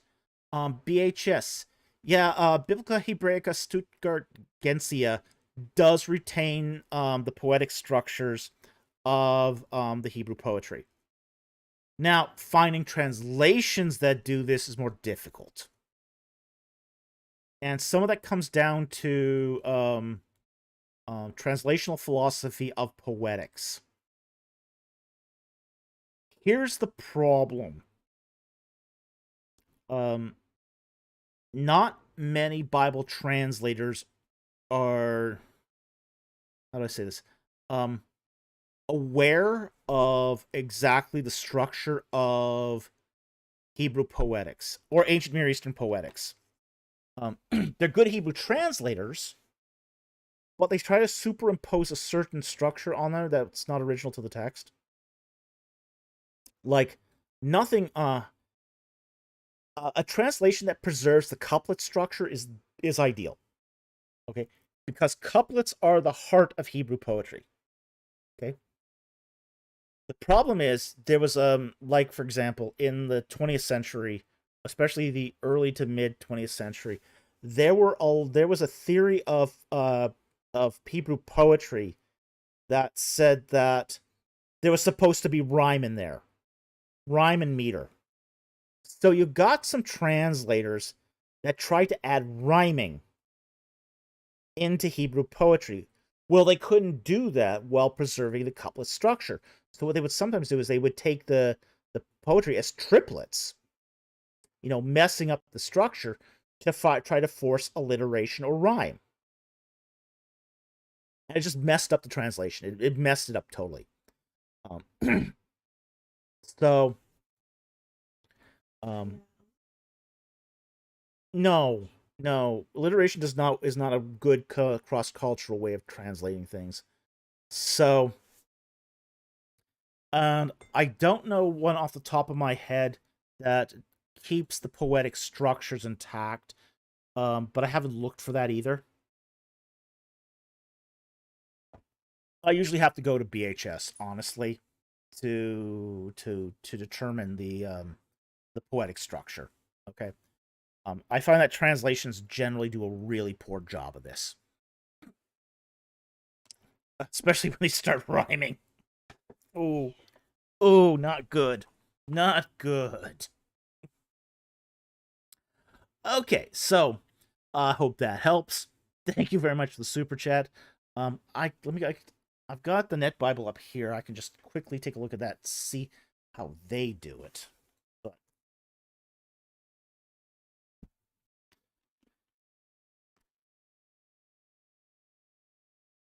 yeah, the Net Bible doesn't preserve that, unfortunately.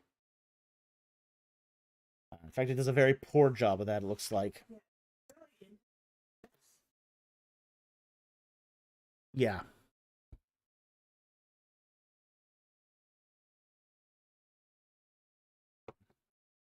Yeah, so it's hard to beat the original languages here when you are really looking at poetic structure. So I hope that helps. Thank you very much for the super chat. Very much appreciate it.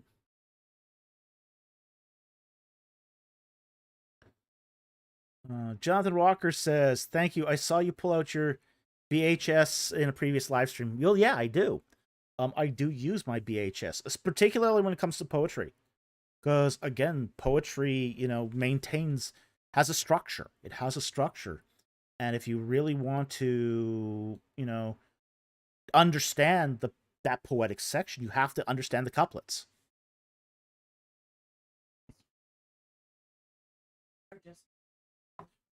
Mm-hmm. Yeah. Yeah. So, well, I'm not going to name names there. I will say this though, that Robert Alter's book on the art of biblical poetry is the best book on this. It's, if you really want to understand biblical poetry, you got to read his book. His book is the best work on the subject by far. Okay.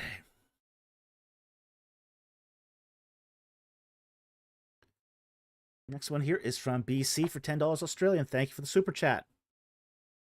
How best to dissuade someone out of Finkelstein's notion of a 7th century Pentateuch and imagined Exodus? People see one documentary and think it's a solid case. Yeah, well, once people sort of get attached to an idea, it is really hard to dislodge them from it. My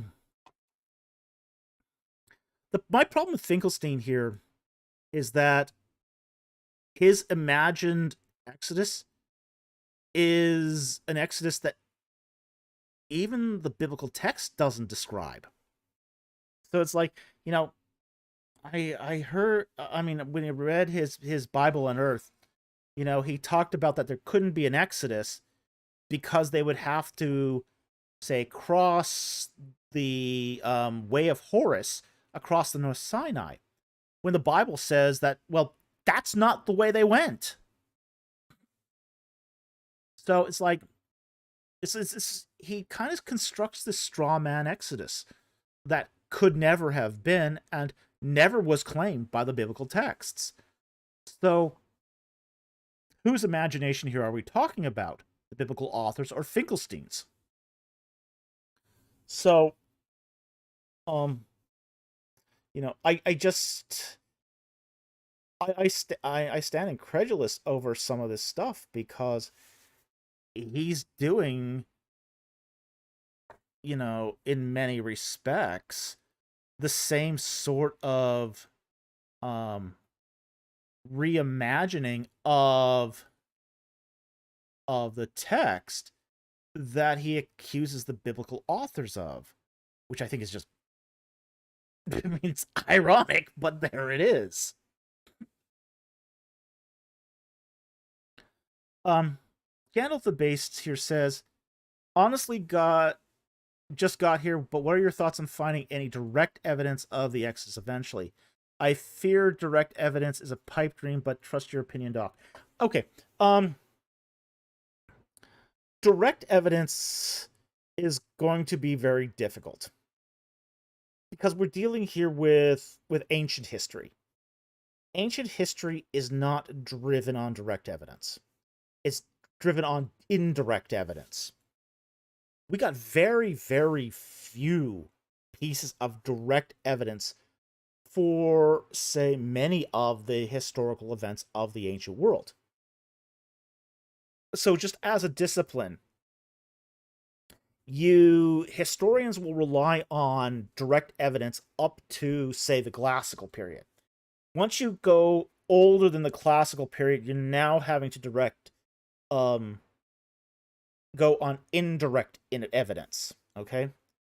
And then once you get to, say, the prehistorical period, you're not into indirect evidence anymore. You're into ablative evidence, okay? So this is sort of one of the challenges of say, historical methodology. It's one of the problems of historical methodology is that the further in time you go back, the less direct evidence you have, and the lower the quality of the evidence. So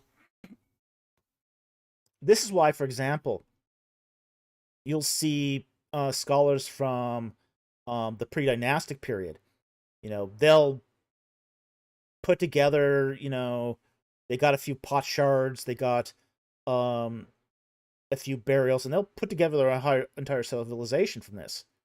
You know, you go back even further to, say, the Paleolithic period, you know, where all they're dealing is with human skull fragments, and they've got species, and you know, they're taking all of these sort of diverse, unconnected pieces of evidence and trying to sort of put together a best case scenario. So, um,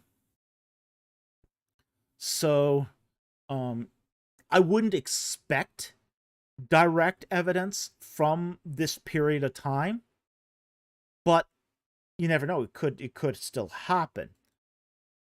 But we got pretty good indirect evidence, and that's one of the things I think we should really note about the Exodus, is that the indirect evidence is pretty strong. We do know that there was the biggest Semitic city west of the Orontes was the city of Avaris, okay, former capital of Hyksos. We do know the population was enslaved. Okay, that's recorded in a piece of direct evidence called the biography of Ikbana, or Ahmosis, son of Abana. Okay, we know that the city was eventually abandoned in the mid-19th dynasty. We do know that the son of the king did die around the 25th year of his reign. We do know that around 40 years later, they show up in Canaan as Israelites, as recorded on the Merneptah Stela. We do know that Amorites inhabited the land, because it's found in the Amarna letters. We know the Israelites fought the Amorites. So, you know, if you get enough of these sort of little pieces, you know, things, little details like, well, what's the artistic, iconographic representation of the Ark of the Covenant, and how does that fit in the history of religious furniture? Well, it fits in that late 18th, 19th dynasties. So, you know, there's these little pieces of evidence that form an inductive case. And once you have an inductive case, that's logically valid. So, you know, you're never going to find a sign that says the Israelites were here worshiping Yahweh. Okay? Not at Avaris. You're not going to find that in Egypt. Because one, they weren't Israelites. They don't become Israelites until the Exodus. They're just Asiatic Semites.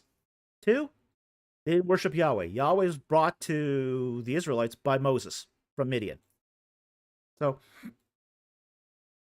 you have to be able to sort of put all this in its historical context to get that idea that there's going to be a disconnect between what's retrojected in the text and what you find on the ground. As long as you understand that, you know, indirect evidence is perfectly acceptable here as sort of showing that this event happened. Gandalf Base says, indirect evidence is fine, just wondering. I have a criminal justice background. Plenty of solid cases are based on indirect evidence. Just wondering, but thank you. Yeah. Yeah, you're just not going to find direct evidence. It's just not something you see a lot of in ancient history methodology. No.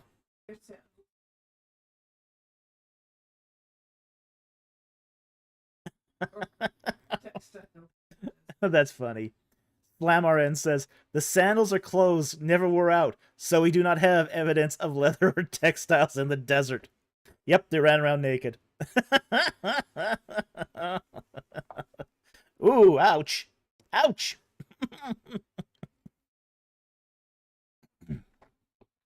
Clypeus, Moses was here. Yeah. Yeah, you're not going to find that. You're just not going to find that. Okay.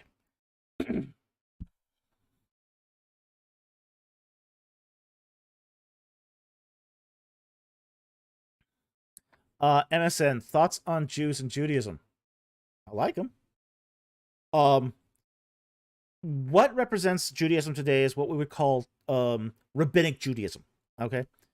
The history of Judaism has changed as much as, say, it's sort of modern Judaism is about as closely related to Israelite religion as Christianity is related to Israelite religion.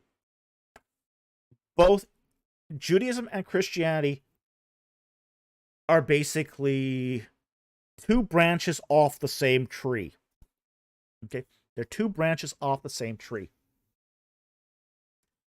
And after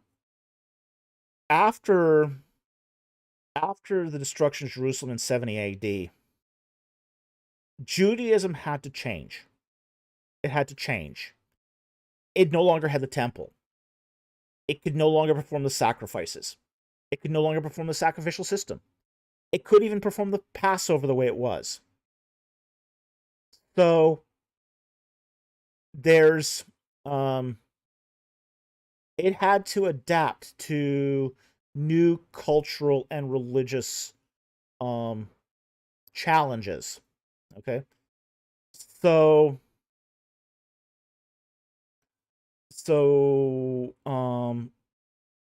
there's going to be it's not Israel. Modern Judaism is not Israelite religion.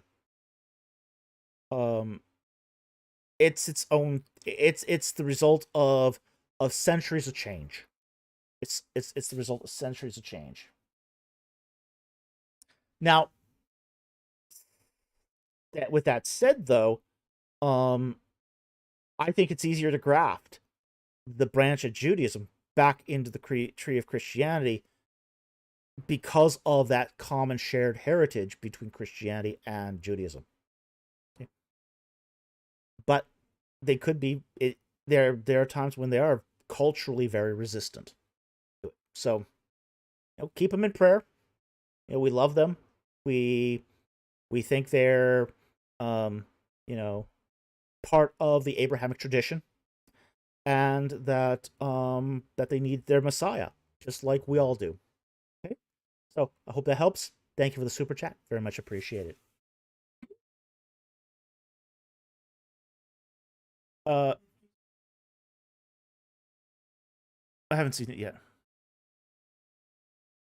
It's 2 up. We're not there yet.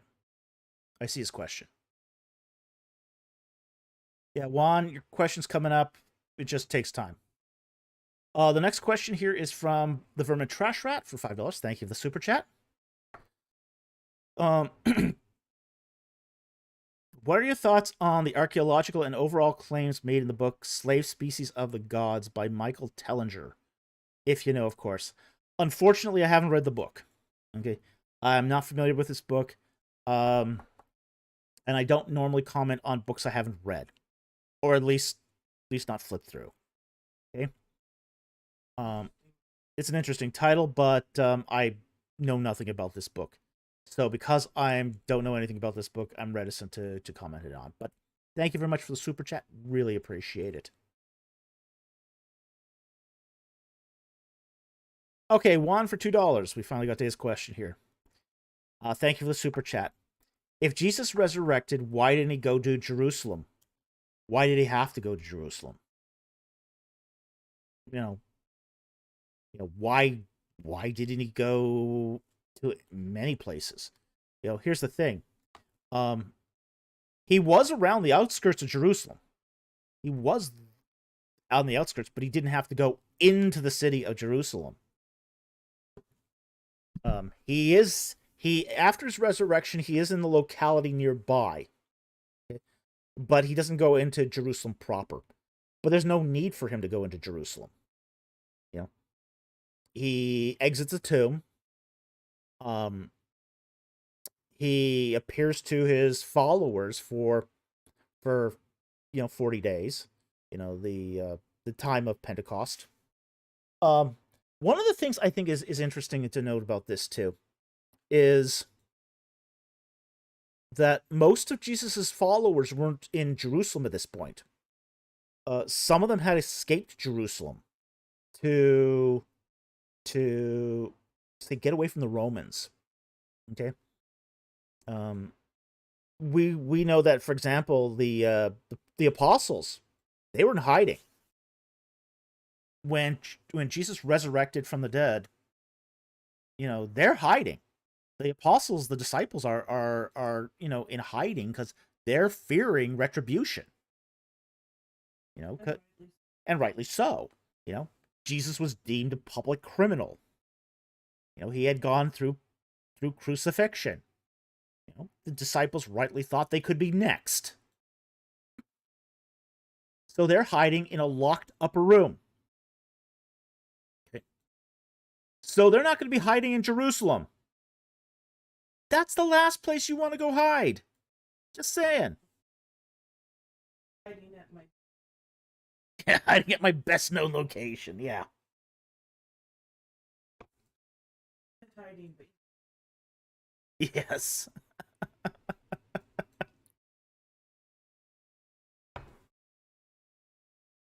Yeah. So most of the followers of Jesus were already out of Jerusalem. So there wasn't a lot of need for him to go into the city proper. Well, he was around in the area. You know, he was around in the area. Jerusalem did have towns that were on the outskirts. And he does go eventually to the Mount of Olives, which is, again, outside of Jerusalem.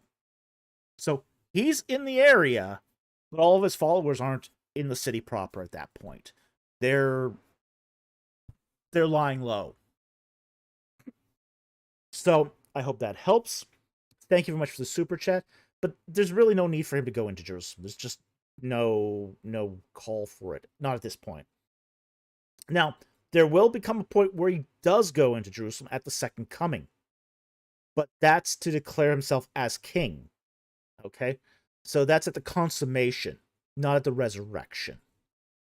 And at that point, you're talking about an eschatological event. So, I hope that helped. Thank you very much for the super chat. Very much appreciated.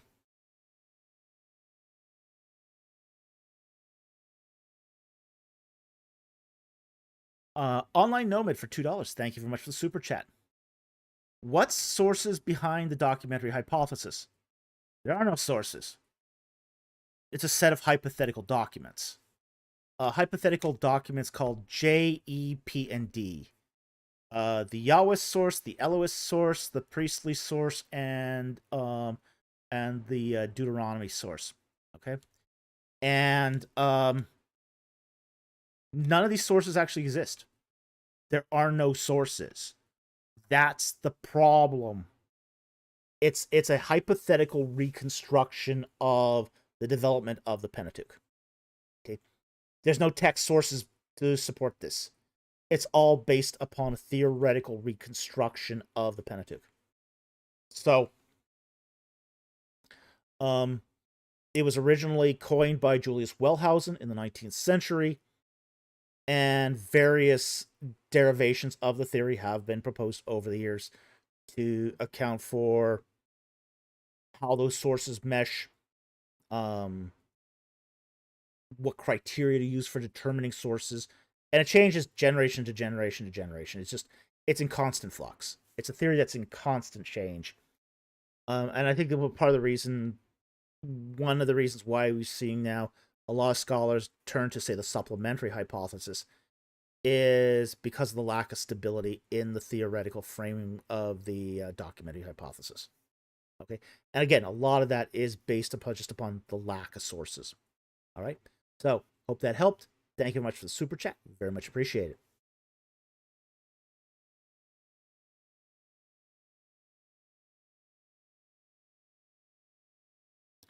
All right, the Vermin Trash Rat for $5. Thank you very much for the super chat. Thoughts on the recent crusade on Ali Dawa's live stream as a result of the apostate prophet, inspiring philosophy, God logic, David Wood, and all. I haven't watched it. I heard about this, but I haven't seen it. So, yeah,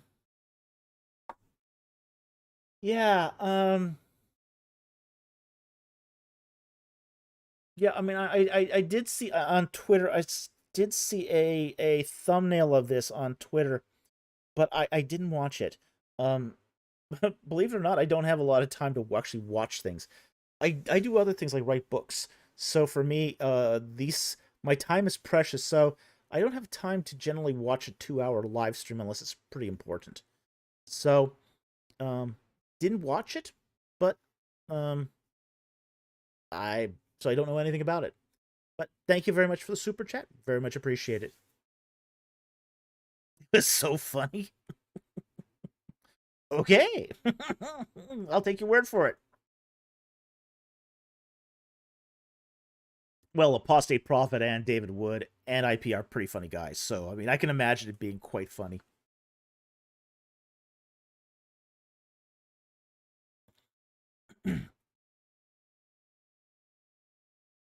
Vermin Trashlat for $2. Thank you very much for the super chat. Controversial question. Thoughts on Islam? I'd like to retain my right to go back to Egypt. Okay? That's my thoughts on Islam. As an Egyptologist, I have to be kind of careful what I say about Islam because it's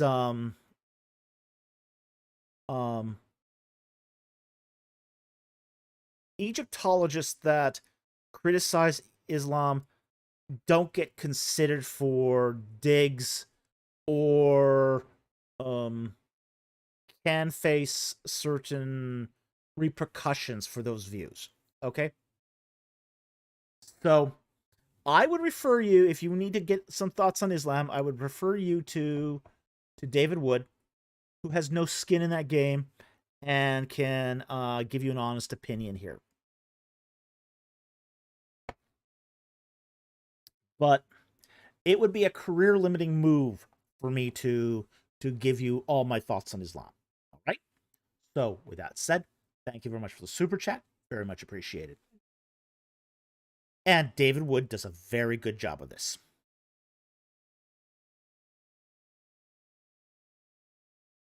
Okay, next one here is from Celeria Rosencross for 511. Thank you very much for the super chat. Greetings, Dr. Folk. Well, greetings. It has been quite some time since I've been able to catch your streams. I'm quite happy to provide patronage once more. Well, thank you. We really appreciate your patronage. We depend upon people to do these super chats to keep food on the table, to help us continue to write books and to publish videos. So we do really appreciate your support, and we're so grateful for that. Thank you so very much.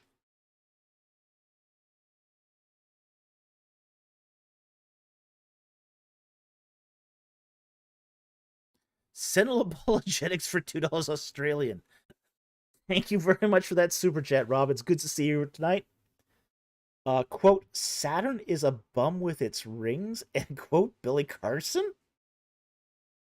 Okay. I don't get the context here, and I don't get what Billy's driving at here. Billy seems to be desperate to salvage his reputation. I mean, really. I mean, his interview with West Huss was so disastrous that... Oh. You said Satan was a bum. Okay. I get what you're driving at. Okay. Well, Saturn, I mean, if we're talking about the Titan, you know. Yeah, he's kind of a bum, too. And a cannibal. Poor Jupiter and the other giants.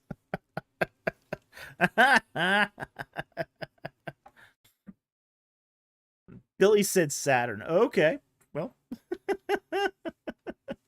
Billy Carson vindicated. He's trying. He is trying. Yeah. Boy. Hey, Jack. How's it going? Okay. Yeah.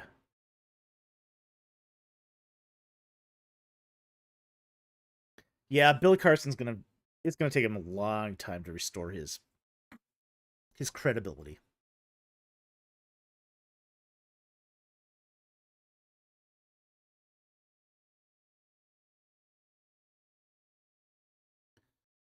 let's see. Okay, there we go here. David, the Polite Paladin. Thank you very much for the super chat for $1.99. What's your favorite D&D class? Ooh. My favorite D&D class, it used to be a magic user, but now I actually think the cleric is more interesting. I love playing clerics now. I used to, as I say, I used to play magic users, but, I kind of got... Once I discovered that you could invert spells, so you could turn blessings into curses, healings into woundings. Oh, yeah. I played clerics ever since learning that little factoid. But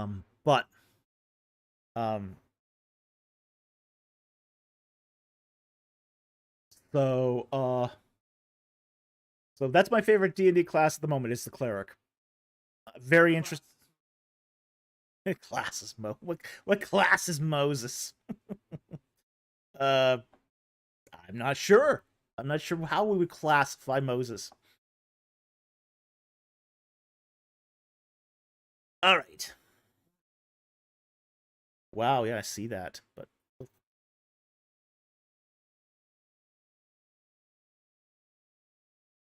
okay, Sentinel Apologetics for $10 Australian. Thank you very much for the super chat. Blessings, David. I came across a curious what by N. Wyatt via Alan Lindsay on the symbolic Apkallu connection to Moses. The present quote presentation of Moses in Deuteronomy 34:10-12 as an Israelite Apkallu. Oh no. No. Oh boy. Okay. Oh boy. The Apkallu are kind of a Mesopotamian demigod. They tend to wear fish outfits. Kid you not. You see them, the Apkallu in Mesopotamian artwork, and they're all dressed in these really weird fish costumes. They're seen kind of like, as I said, demigod wise men kind of figures. And some of them are said to have descended from heaven, others didn't. So I think it's kind of a parallelomania to try to connect Moses to the Apkallu. I think that's a stretch. So I just, gee, yeah, that doesn't strike me as being very credible. But anyway, thank you very much for that super chat. Really appreciate it.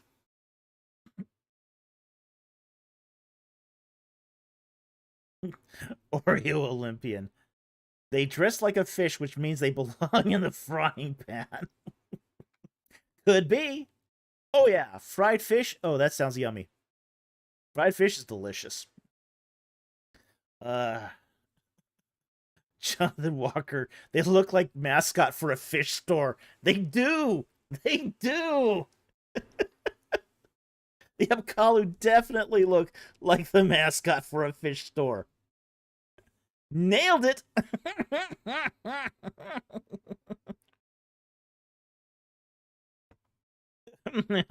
It's hysterical to see them in the fish costumes. Just hysterical. Jonathan Walker. All they need is a sign with a sale price.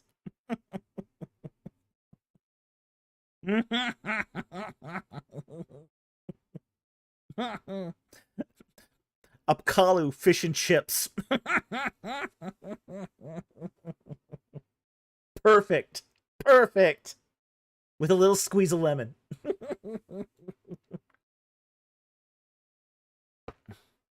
Oh boy. We have a little fish and chip shop nearby here that's like really good, and I kind of miss it. Jonathan Walker, we need a shirt now. Well, we keep designing shirts and no one buys them, so yeah. I mean, we'd love to design other shirts, but hey, we gotta. a shirt on a Kalu fish and chips.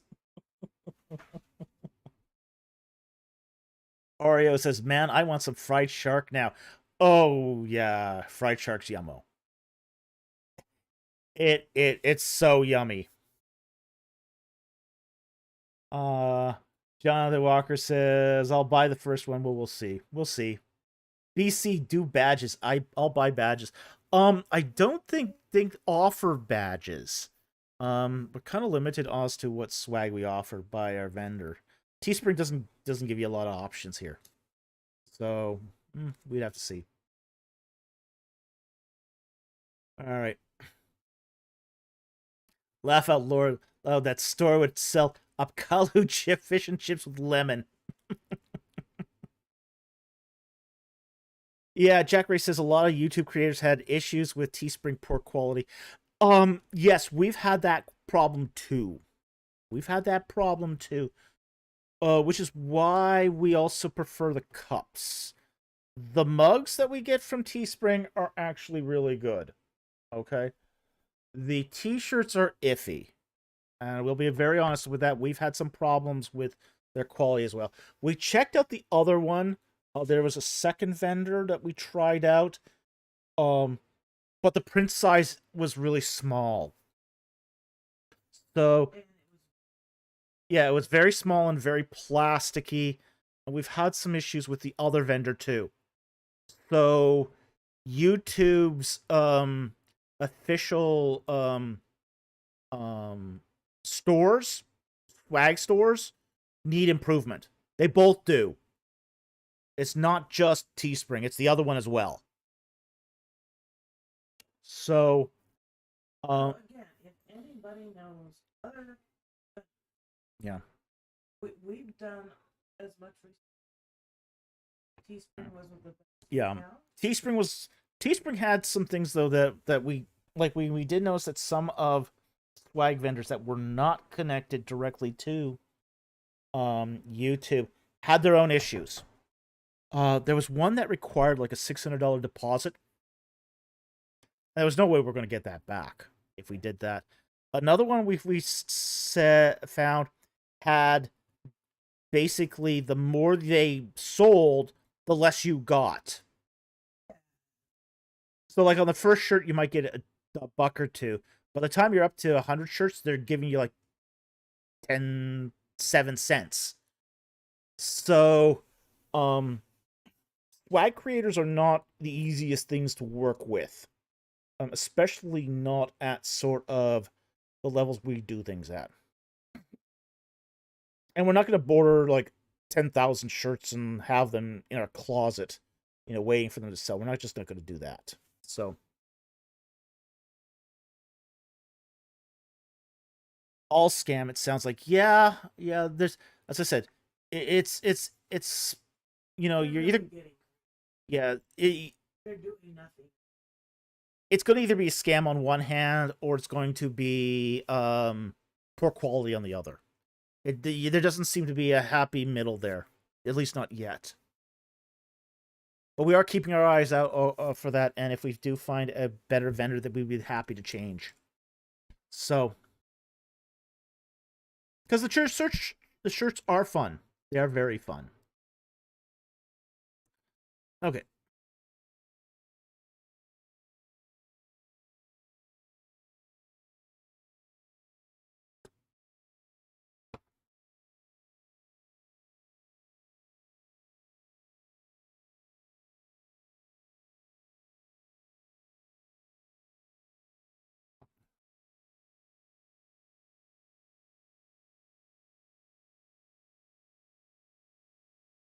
Okay, so the next one here is from Sentinel Apologetics for $10 Australian. Thank you for the super chat. And he goes on. He explains, quote, Moses the king meets a god in the desert, ascends to the mountaintop, sees him face to face, brings the Torah down from heaven like a new Hammurabi, or as Lindsay has it, an Apkalu, end quote. Yeah, that's so much of a stretch, it isn't even funny. Yeah, the Akalu, you know, they didn't ascend the mountaintops; they came down from heaven, or they were just wise men. So, this is just so much of a stretch, so much of a stretch. But as I said, Apkalu fish and chips sounds excellent. I like the sound of that. I just want fish and chips.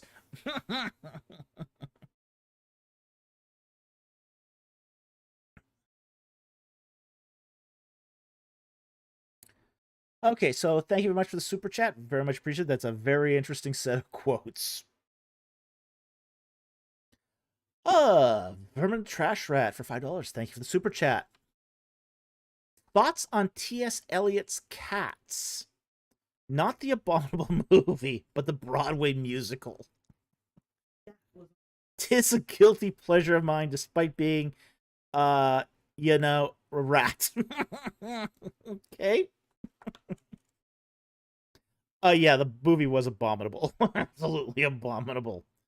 I haven't watched the musical though.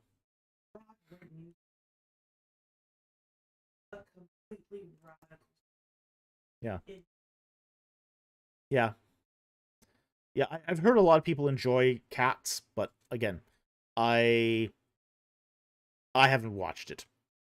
I don't watch a lot of theater, so for me, it's not really my thing.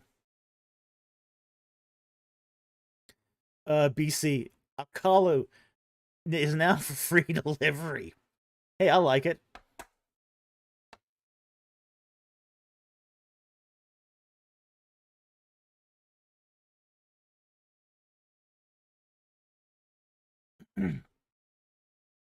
AK, comment on the CIA Ark of the Covenant situation. It's a rumor, nothing more. There's no basis. We have no evidence that the CIA has any knowledge or holds the Ark of the Covenant. It's just a rumor, and I think it's probably a rumor started by the Ron Wyatt guys. In all honesty.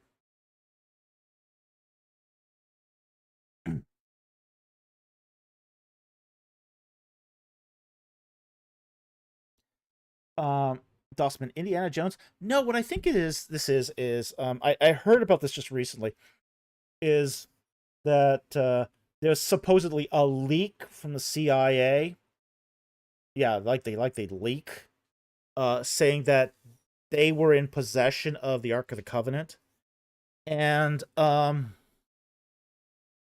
what I think happened was that this was started by the Ron Wyatt guys to try to justify, because there's also this tale that that Ron Wyatt found the Ark of the Covenant under Gordon's cavalry, and that these mystery men came in and took the Ark of the Covenant from underneath Gordon's cavalry, or that they went down there and died and had to have their bodies pulled out by Ron Wyatt, which there's no evidence of any of that ever happening at all. But yeah, I think that that this is just a rumor that's being circulated, and I think you're going to see that a lot of Ron Wyatt's guys are going to circulate that, because it goes, oh, you see, Ron did find the Ark of the Covenant, and it just got taken by the Israelis and then got taken by the CIA. Yeah. Yeah, it's the Men in Black myth. Dossman. Oh, mystery men. Now you can't see it. Promise it was there. Yeah, that's exactly it. That's exactly it. Yeah, Men in Black. Yeah, it's the Men in Black Wyatt style. Huh? That's a valid question. How did you get through so much minimalism and Where's that? Clypius asks, How did you get through your education with so much minimalism and anti-Bible sentiment? It's a good question. Just because of the way I did my studying. One of my things, and I've told everybody who wants to go to do a theological education or go to seminary, is to treat your education and all the work you do for your education as an act of worship. Okay? Because here's one of the things that education will break you down. Yes, it can build you up, but it can break you down too. And in many ways, education is used to break people's thoughts down and sort of then rebuild them into the pattern that the professor wants them to be rebuilt. Okay, so if you treat education like an act of worship, so every horrible Greek exercise you have to go through, every parsing exercise that seems meaningless, you're doing it as an act of worship. Every essay you write that you didn't want to write, you do that as an act of worship. What happens when you go from that mindset of work as worship is you sort of say, okay, you then start drawing a separation between what you're being educated and it's being compartmentalized in a box, that this is something that's going to be used ultimately for God's glory. So when you have that sort of framework and you're taught minimalism, let's just use minimalism. Okay, you're being taught that this is the theory of minimalism. Okay, you learn that theory, but you've now got that contained in a box. And you're thinking, I'm going to be Yeah. so good at this. Yeah, and you're Understand. Yeah. You will understand exactly what the minimalists are talking about, and yet it's not going to impact you because it's got this God-shaped box around it. So that's how I got through my education, even with a lot of minimalism and anti-bias sentiment. Is every exercise I ever did in grad school was an act of worship. Yeah. The right answer. Also, I mean, this is one of the things I could do too, is because I did that, when it came to doing the tests, I didn't argue with the teacher. I wrote the answer he wanted because I wasn't involved here. I mean, yes, I was learning it, but I wasn't having to make a confessional statement of truth here. Like, okay, I'll give you exactly what you want on the test because that's in the box. So it made a lot of things easier. Yeah, getting a job's a different story. So okay, I see AKA asks,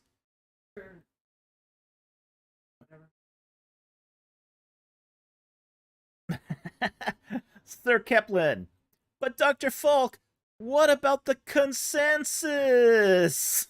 But that too, I can understand what the consensus is without necessarily accepting it.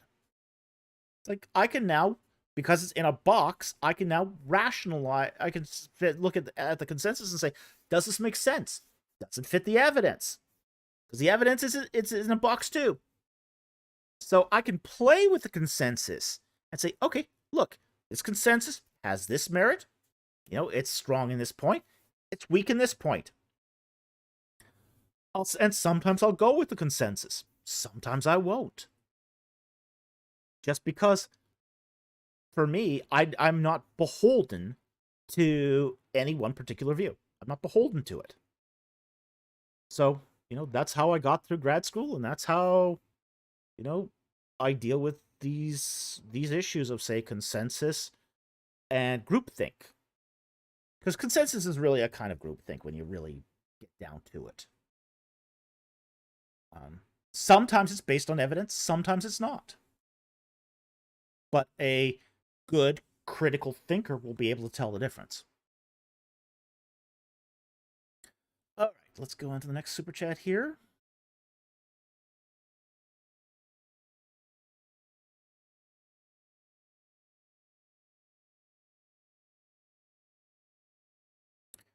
Close. Oh, I like that.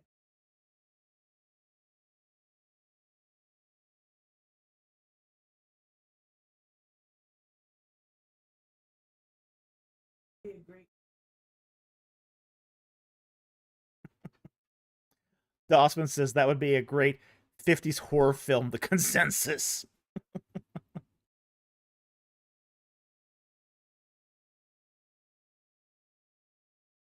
AK asks, did anyone ask about the findings under the pyramid yet? Oh, yeah. Yeah, we've had people ask that for about 2 weeks. It's complete hogwash. It's completely without merit.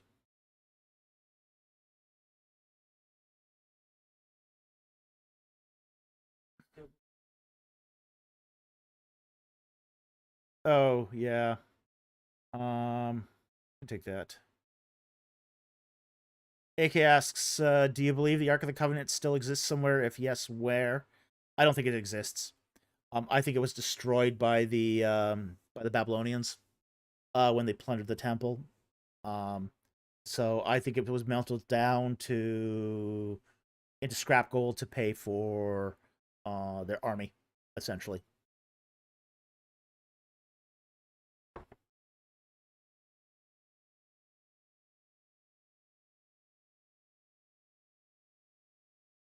Sentinel Apologetics for $10 Australian. Thank you for the super chat.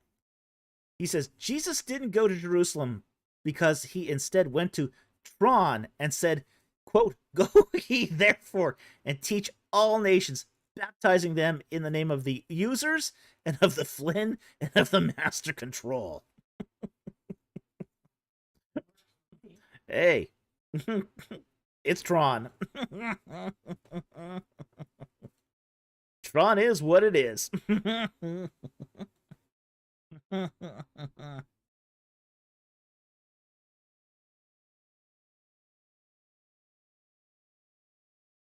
Okay, so thank you very much for the super chat. Very much appreciated. I want to thank Jack Ray here for gifting 50 Ancient Egypt and the Bible memberships. Wow. That's very generous, Jack. Thank you very much. We really appreciate your support of the channel. Yeah, last month was kind of a tough month, and we do really appreciate your support. You've always been there for us, and we so very much appreciate it. Thank you so very much for your steadfast support. We really appreciate it.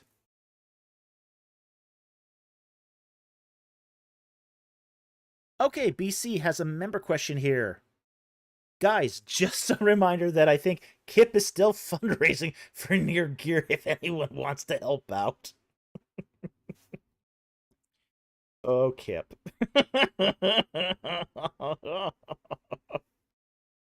You know, he's still angry. Dude is a small little man. Small little man.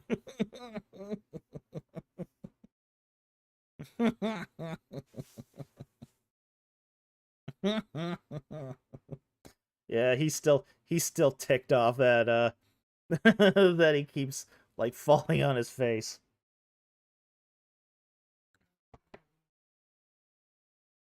Yeah, he ought to learn to read.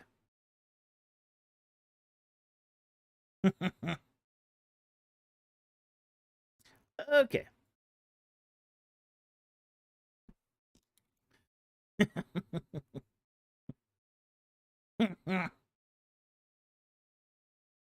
DC, he'd have more money if he charged David Rent for the space in his head.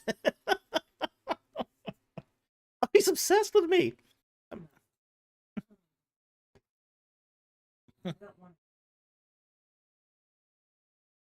Well, he did another hit piece on me this week. Yeah. Yeah, I'm he's sorry, I don't pay any attention. that wasn't worth paying attention to. No, it's like it's like yeah. Well, I got better things to do than pay attention to him.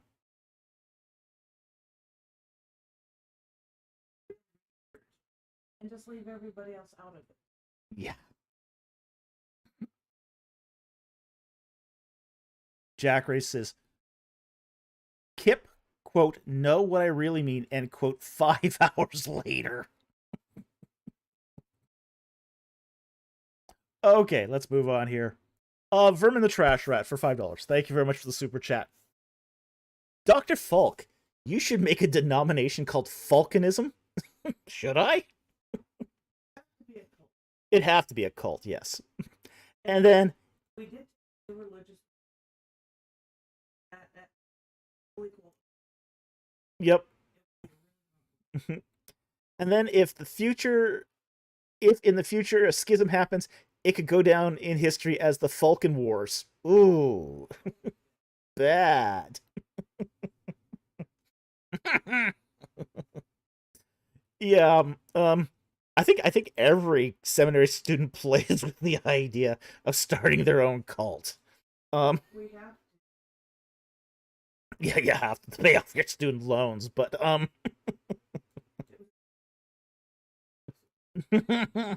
think it's discussed at every seminary. Remember the trash rat. Oh, come on, it's a good idea. oh, it's a great idea. It's a great idea and probably extremely profitable. I'm not sure the Lord would approve.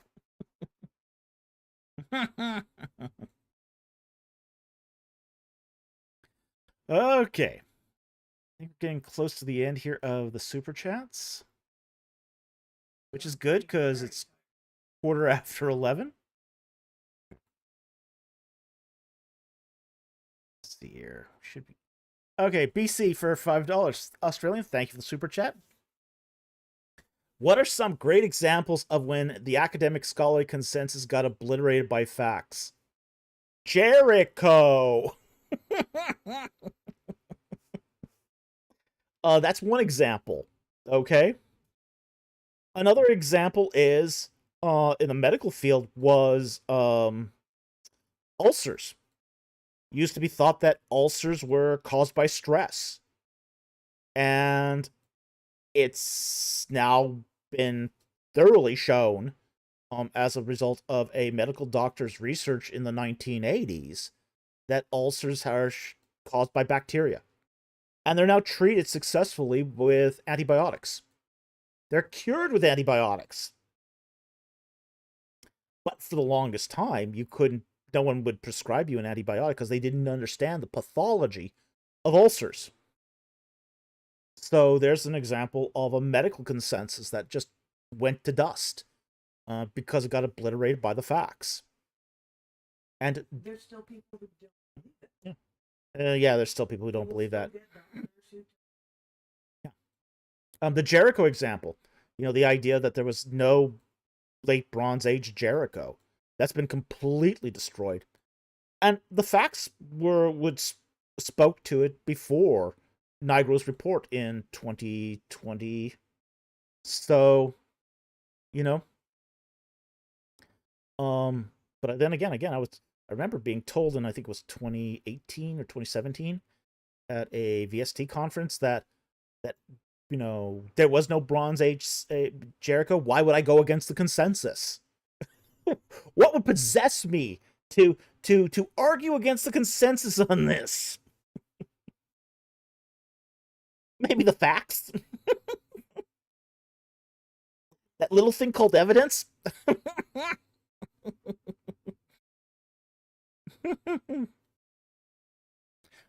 Christian Maoist says, I work in the emergency medical services as a medic, and you'd be surprised by the amount of outdated medical info we still go by. Yeah, it wouldn't surprise me that much. Yeah, you find that still in, say for example, in the treatment of thyroid conditions, it's still an issue there. Treatment of migraines, it's still an issue. Yeah, there is actually a lot of outdated medical info that still circulates.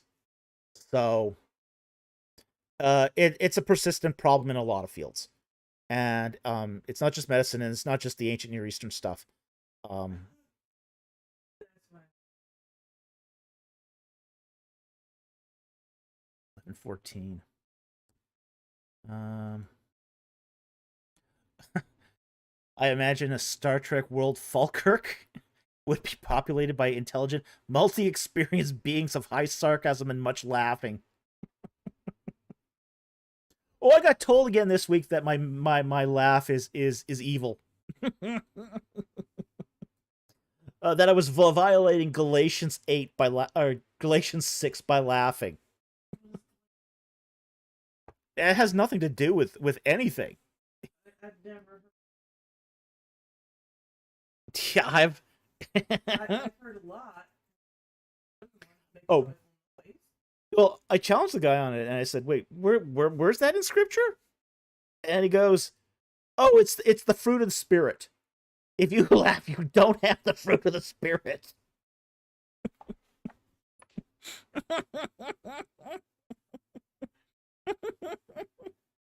I know.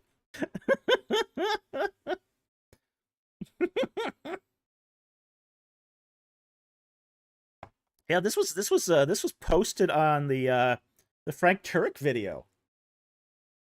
That my laugh was was showed um my carnality because I did not have the fruit of the spirit because I laughed. Galatians.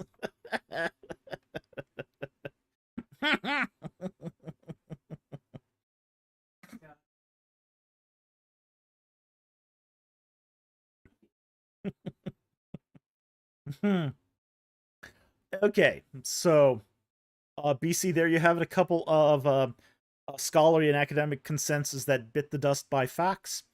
It does happen from time to time. So there you go.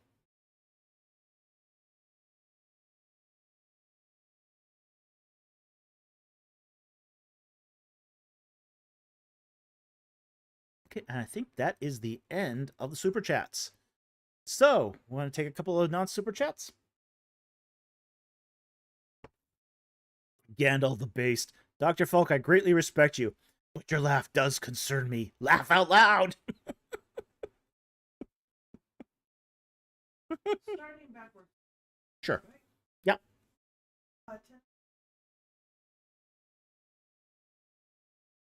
10. What?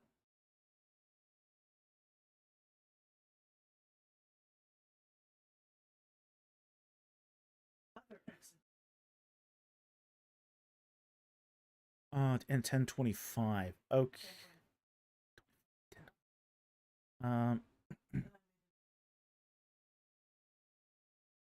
Okay, Clypius asks a question here. Will you ever do a series or vid specifically criticizing other Exodus models besides the early date? Yeah, we will probably be doing some at some point. Here's there's when we talk about alternate views besides the early date, um, it fits into, you got the early date, the super early date, you've got the late date, and then you've got the super late date, and then you have the revisionist dates. Okay. Now, we've already criticized the revisionist date of David Roll and the revisionist date of um what's his name? Velikovsky, I think. We've also but that's about all we've done as far as vids is Rolls, Velikovsky, and the early date a la ABR. Okay. There's more than one early date, by the way. There's also Bimson's early date, and it's different. We haven't touched on that one. Okay. We haven't done a video on Gerald Ardsma's super early date. Okay. That probably requires a video too. And then we've have not also done a video to Rendsburg's very late date. Okay. So there are other Exodus models as well, but they're generally lesser well known. Um, uh, Clyde PSS super early date Exodus from Mars, almost. Um, Gerald Aardsma is a proponent of the super early date. Not Artmos, Aardsma, Aardsma, Aardsma. He held that the Exodus date was in around 2400 BC. And he believed that the Israelites built the pyramids. So he's one of those guys. He's one of those guys that believes that the Exodus, that the Israelites built the pyramids, and all that. So it's really a lunatic fringe theory, but he still, his son-in-law and daughter-in-law still support his work. He's been dead for a while now. Or sorry, his son-in-law and his daughter still support his work. And that's basically the only people who really sort of DVCs go, what? 2400? That's crazy. Yeah, it is crazy. Yeah.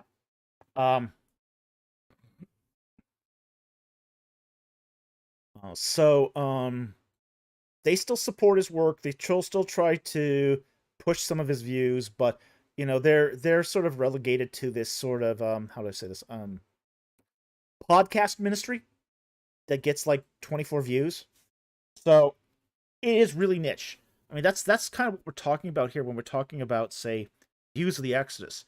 The big ones are, you know, the late Exodus date via Kitchen, or the early Exodus date a la ABR. And then that's like, between the two of those, that accounts for about 96% of the view of the opinion between those two views among those who still hold to an Exodus date. So like for example, Gary Rendsburg's view, you know, he's basically repeating the view of his former teacher, Cyrus Gordon. And Gordon's view never had traction. It never had traction. And likewise, Rendsburg's view also really doesn't have much traction. So he's had difficulties trying to get that to work because he's got to tweak some other things too. For example, Rendsburg's 12th century Exodus, he holds that the Israelites were only in Egypt for about 50 years. So they enter into the promised land at the end of the reign of Ramses II, become enslaved by Ramses II, are there for 50 years roughly, and then leave during the reign of Ramses III. So Scott Worthen says, so I'm 4% of the early Exodus den? That can't be right. Oh yeah, you are. Oh yeah. You're probably in that, I would say another 3% are basically hold to what we call a Hyksos Exodus. Okay, so that would be another form of early date. But that only counts for about 3%. And most of those are divided into sort of either people who really think that the Exodus happened during the reign of Ahmose I, or Apepi, or those who hold to the memorial view. And those who hold to the memorial view don't really believe in an Exodus at all. So,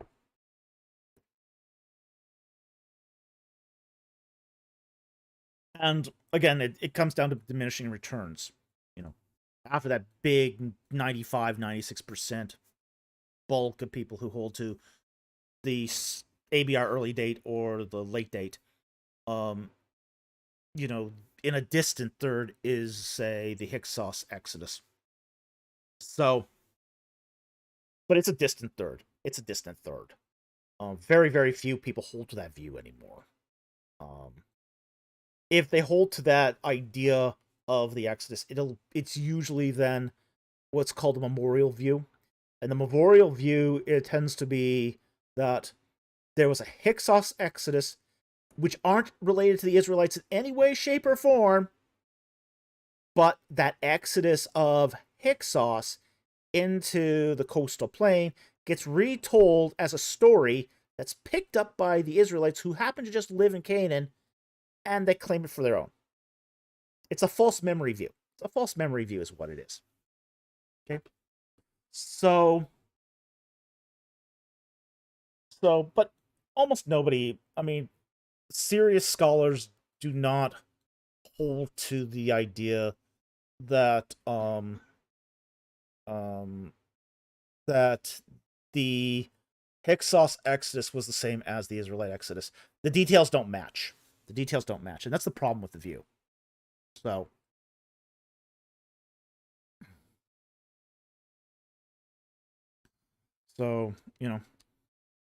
but yeah, there's a lot of these minor views of the Exodus run around.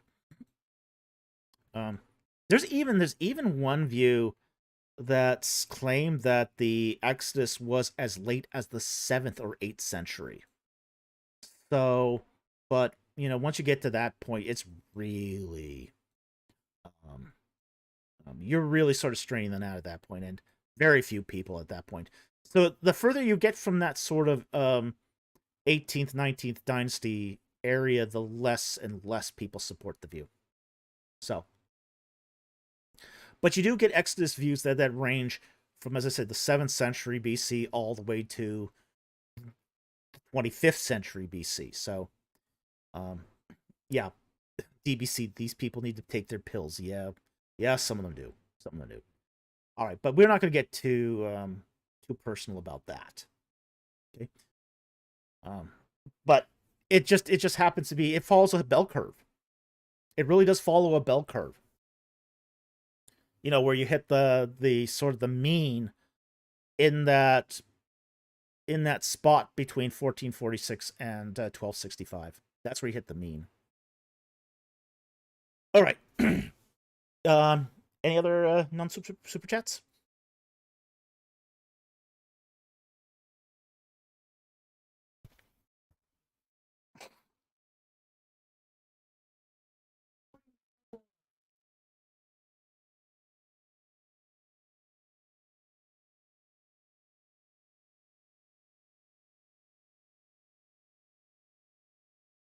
Okay.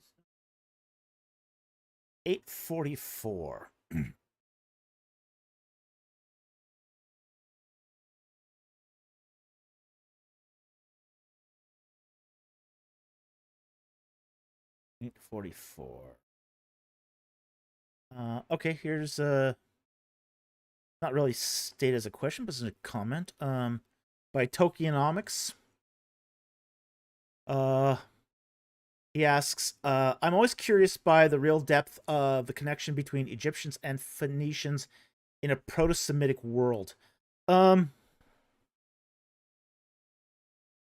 a huge amount of connection. There is some connection because Egyptians have a trading colony at Byblos, and that's in the Phoenician territory. But it's more of a trading relationship than anything else. Phoenicians are going to start their trade routes, and Phoenicians are sort of this weird combination of first wave sea peoples and the local Canaanite population. Culturally, they're Canaanite. But they also pick up on seafaring lifestyle of the sea peoples. And once they do that, they start trading all around the Mediterranean. So, there's not a lot of interaction except as that at that trading colony. So um they're not directly connected, but they are connected by trade. So that's sort of the extent of their limitation, or their sort of interactions, as it were. So hope that helped. Thank you for the question. I think the comment, but there it is. Clypius asks, going to do anything against Finkelstein's view? No. I wasn't planning on it. Here's the thing with Finkelstein. Um, he's not really taken seriously anywhere except North America anymore. Yeah, he'll draw crowds in North America where he's still sort of admired for his minimalist views. But say in Europe and Israel, he's no longer he's fallen out of fashion. His attempt to double down on his minimalism has sort of earned him a reputation of derision in his home country. So there's really not much point in me spending a lot of effort in defeating his views because, yeah, he's it's happened to him just by the process of new discoveries um and his intransigence in changing his views. So, you know, no one takes his chronology really seriously. His Israelite low chronology isn't essentially, no one accepts it really. His idea that there was no Davidic kingdom is pretty much laughable these days. So, you know, it's not. Yeah, he's not as accepted as he once was. So it's like, okay, why waste my time? So that's really what it comes down to, is I'm not going to waste my time on anyone who's sort of old news. And Finkelstein's kind of become old news. So I think there's better places to put my resources as far as time goes. Okay? So no plans on doing anything against Finkelstein. So any others? 811.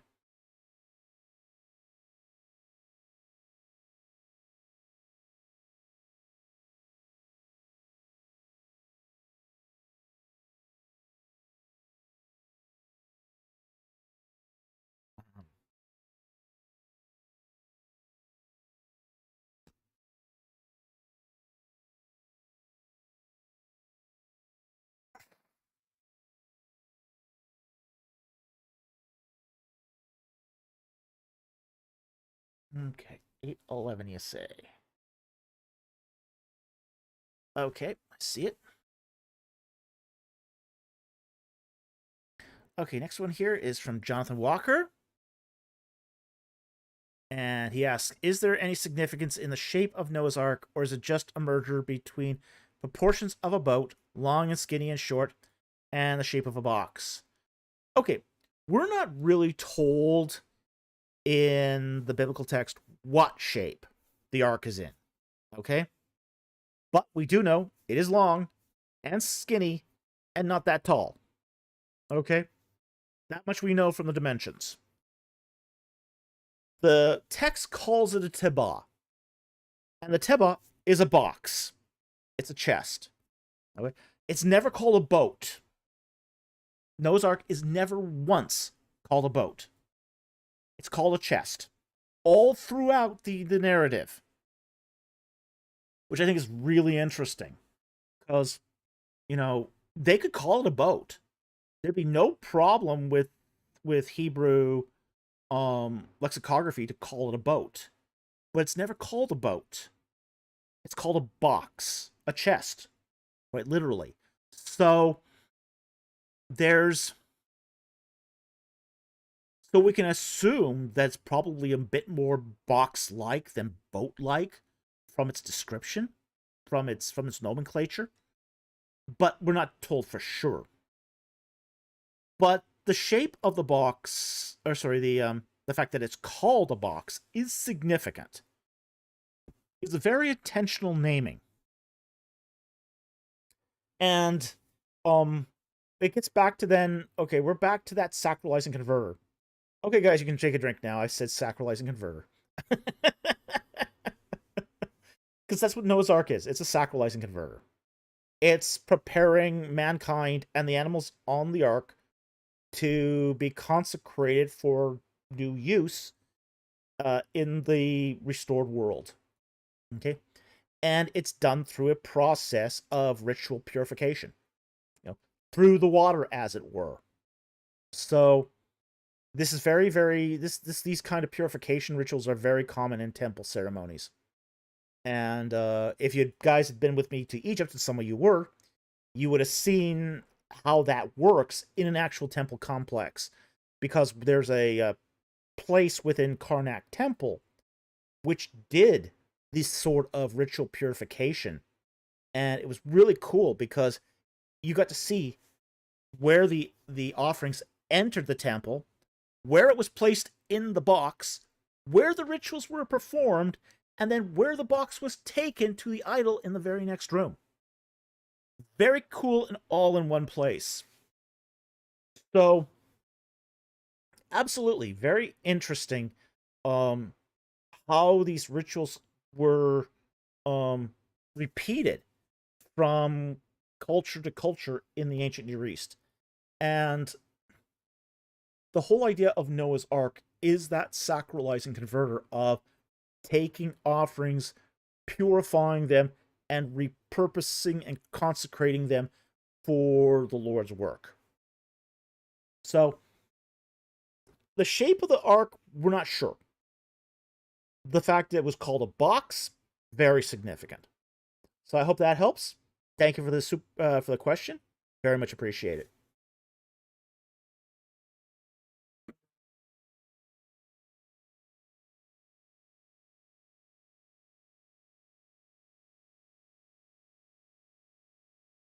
Okay. 1124. 1124.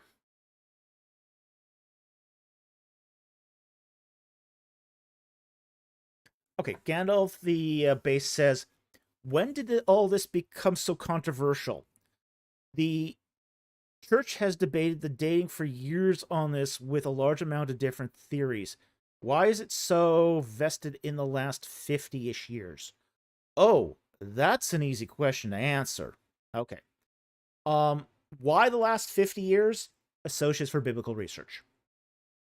That's the answer. But for the last 60 years, Associates for Biblical Research has gone from church to church, denomination to denomination, seminary to seminary, promoting this early date Exodus view. Okay? And when did this all become controversial? Really, in the early 20th century. That's when it became controversial.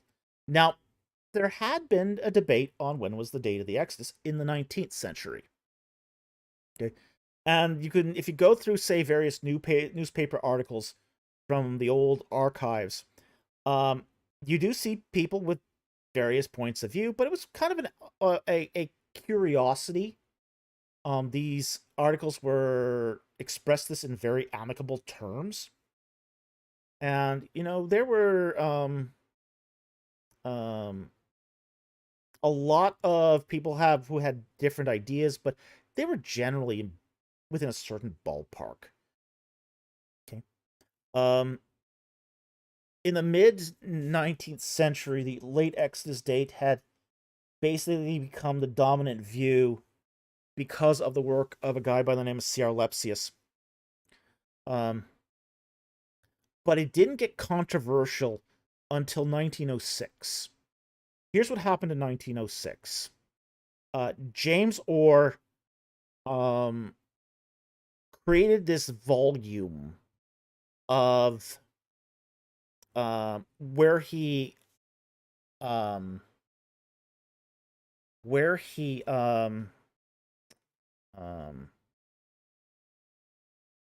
combats European liberalism. Okay? And this volume just resonates with early American fundamentalists. Okay? And he includes that early Exodus date theory. And he explains it's a theory. And it's a new theory to him in that 1906 volume. Okay? And it has all the sort of trappings that you would expect of the ABR's early Exodus date. Amenhotep II, 1446, it's all in there. Okay? It was then later followed up, that view by James Orr in 1906 was followed up in 1925 by a book by, I believe his name was J.L. Jack. Let me just double check that. Just to be sure. East Fringe.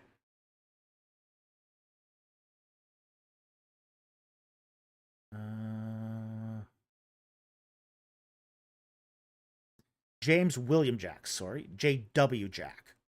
Okay. The book is called The Date of the Exodus in Light of External Evidence. Now, that book sold 2 million copies. Okay. In 1925, that's a huge amount of books to sell. And he sold it as a paperback. And it took off like wildfire, okay? Now, J.L. Jack's views were not without controversy. Where, say, James Orr said, well, I believe in an early Exodus date, but I reject redaction, criticism, and the documentary hypothesis and all of that. J.L. Jack did the opposite. He said, well, I believe in the early Exodus, but I believe in redaction, criticism. So, it left a lot of people going, oh, can we really support the earliest Exodus date when we don't like redaction criticism? Well, then, come along in the 1960s. Okay, then you hit the 1960s. Okay.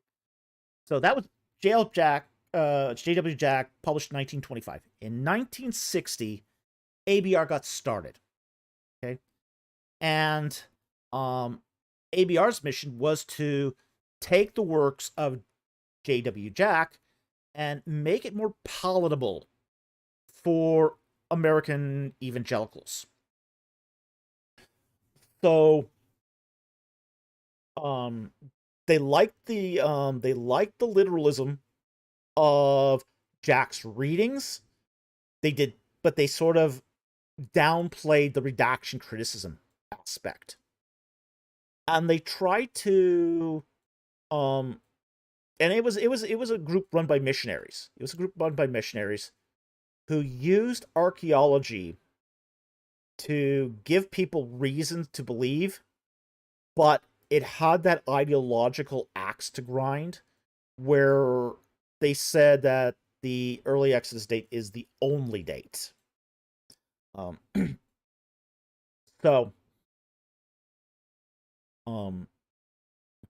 why does it become so vested in the last 50 years? That's ABR's doing. Okay. ABR has been wildly successful at this. Okay. It's been wildly successful in promoting their views. But here's the thing. ABR's strategy was really smart. I'll give them credit here. They were really smart. They didn't debate this in the academic arena. Okay.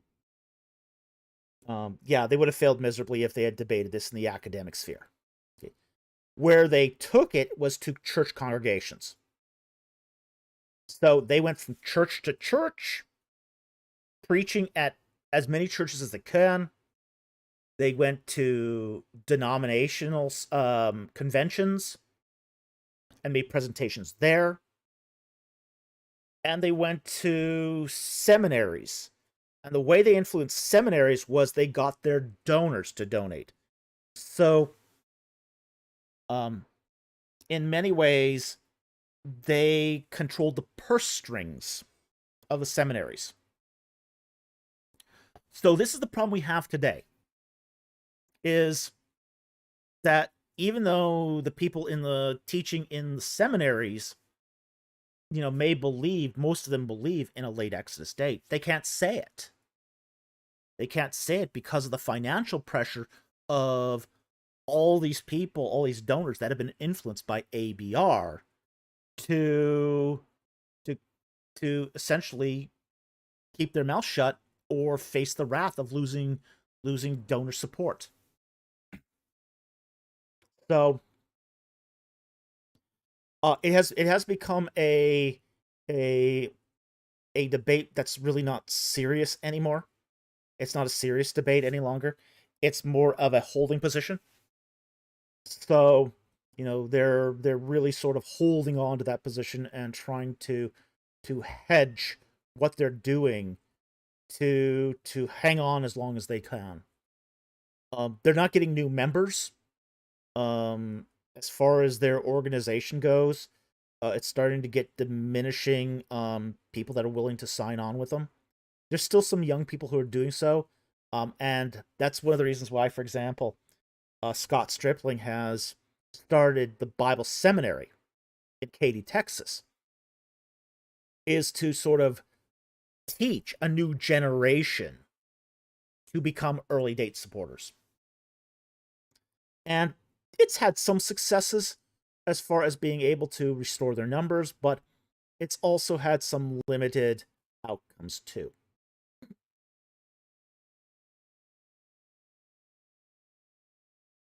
So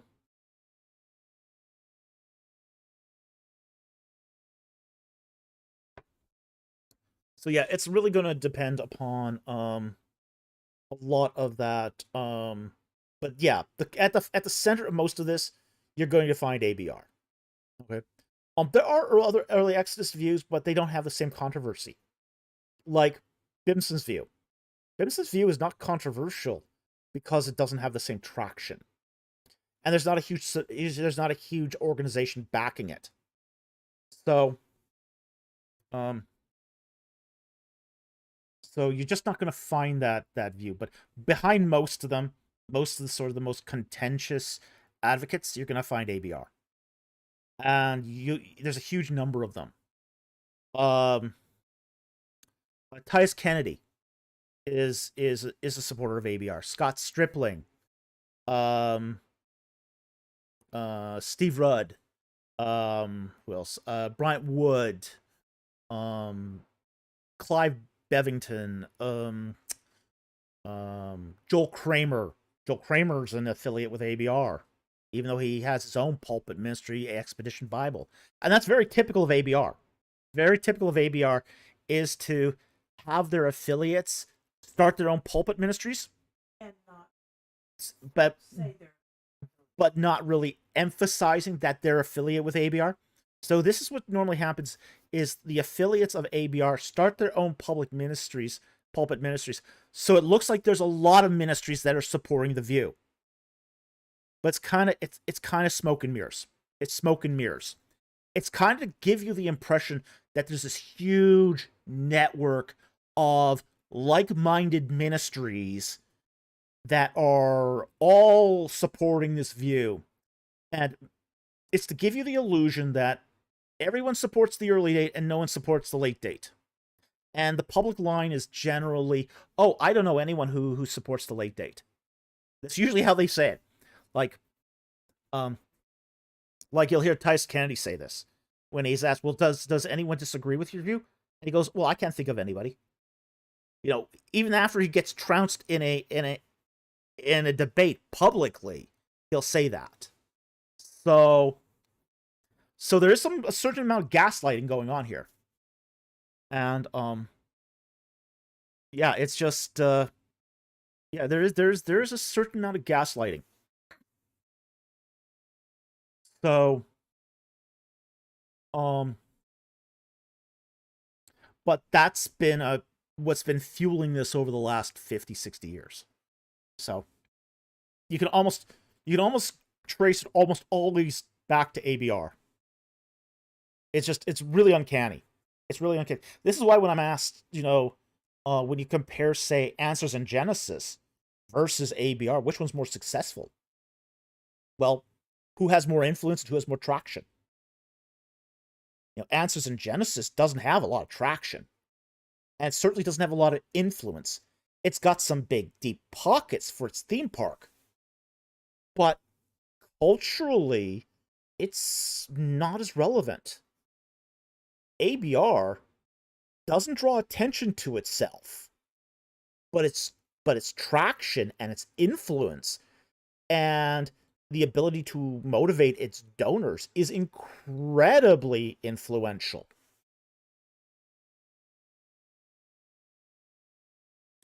Mama says here, I never heard about ABR, and yet I had bought nearly all of their arguments via various and sundry YEK proponents who never named them as a source or influence. And that is also part of their network. They had ABR had strong alliances with a lot of young Earth creationist groups. Very strong alliances. This is why you'll find them on, like they were involved in the movie Is Genesis History. They were involved in that movie. They were involved in the movie Patterns of Evidence. Titus Kennedy was a contents consultant. Scott Stripling was uncredited on that movie, but he was a film editor. So ABR does not like drawing attention to itself, but likes to have its hand in every cookie jar.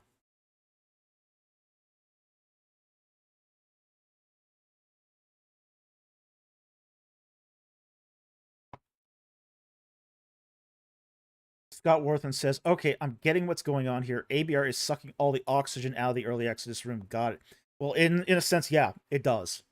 You almost can't have a discussion about this without mentioning them. It's because they are that influential. They'll blacklist candidates for academic positions based upon their views of the Exodus. What organization has that kind of power? They'll get debates pulled offline, off of people's channels, because they'll threaten funding. That's power.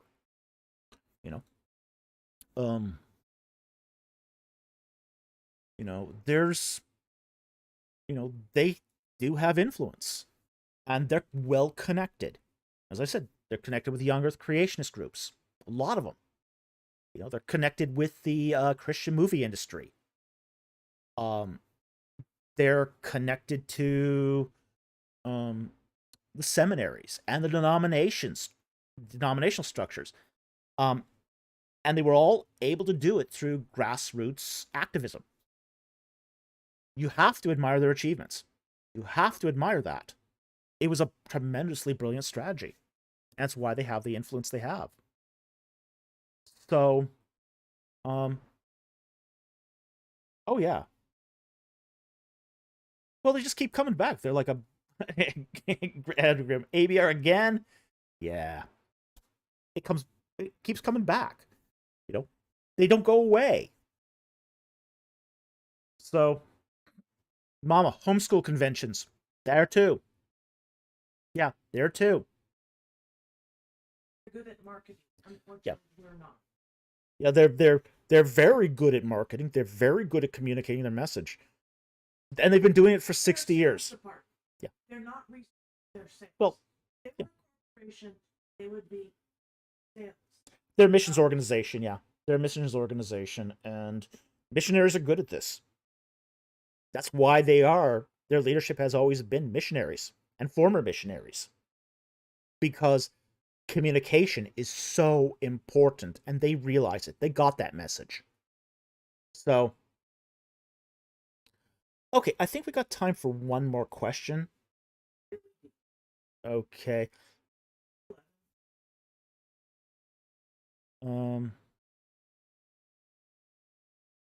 Mama says proselytizing. Yeah, that's what it is proselytizing. Right. Oh, I don't want to know. I don't think I want to do that one. You want me to do that? Okay. You're better almost. I think you would be almost better answering this than I would, but okay.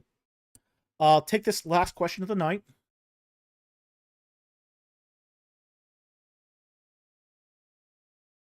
Okay. My producer wants me to take this one because it's near and dear to her heart. But then again, she's the ethicist. Tyru Shakuhachi asks the question: do aborted babies go to heaven and then to the new heaven and the new earth, or do they go to eternal damnation? We don't told. My ethicist producer would probably be better at answering this question than I would be. We're just simply not told what happens to aborted babies. Okay? But chances are good that God's grace will extend to them. So, I would like to think that they go to heaven. But we're just not told. Who they'd be Yeah. if they grew up. The- They haven't actually. You should be sitting here answering this. You're the ethicist.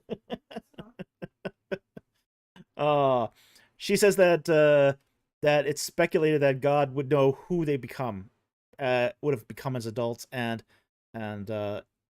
passed on into the afterlife as such. But again, the Bible doesn't say here, and They haven't had the chance but to sin, so we do. why would they be sent to? You really want to answer this question?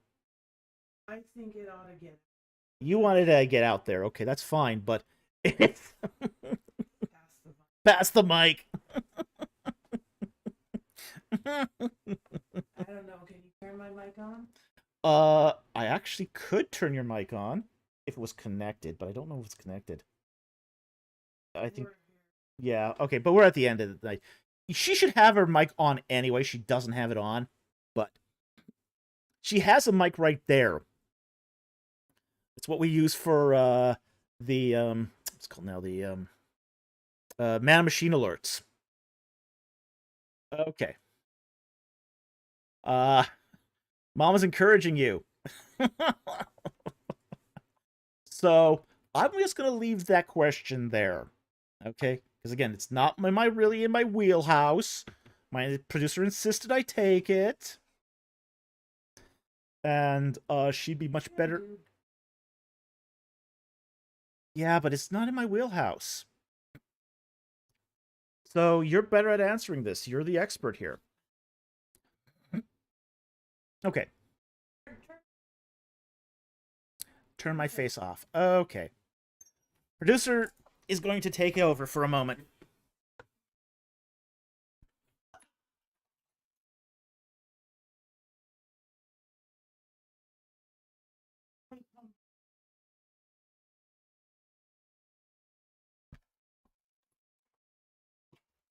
Hi guys, David's picture, my voice.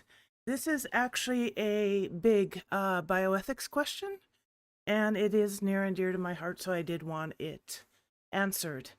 There's essentially two views. I haven't heard any theologians who say they are condemned to eternal damnation. That would be the belief that because they haven't had the chance to accept Christ, that's where their destination would go. Most people believe that it is that, like people who have never heard the gospel, when they get to heaven, they would then have the opportunity to make a choice. Do they want to spend eternity with God, or do they not?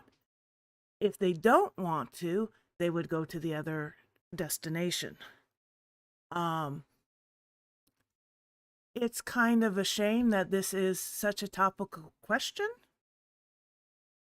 but a lot of Catholics will believe they're going to go to hell because of that one point. They haven't actually made a formal choice and acceptance for Christ. But we know, like with the thief on the cross, it doesn't have to be that formal. So that's a quick summary. Okay.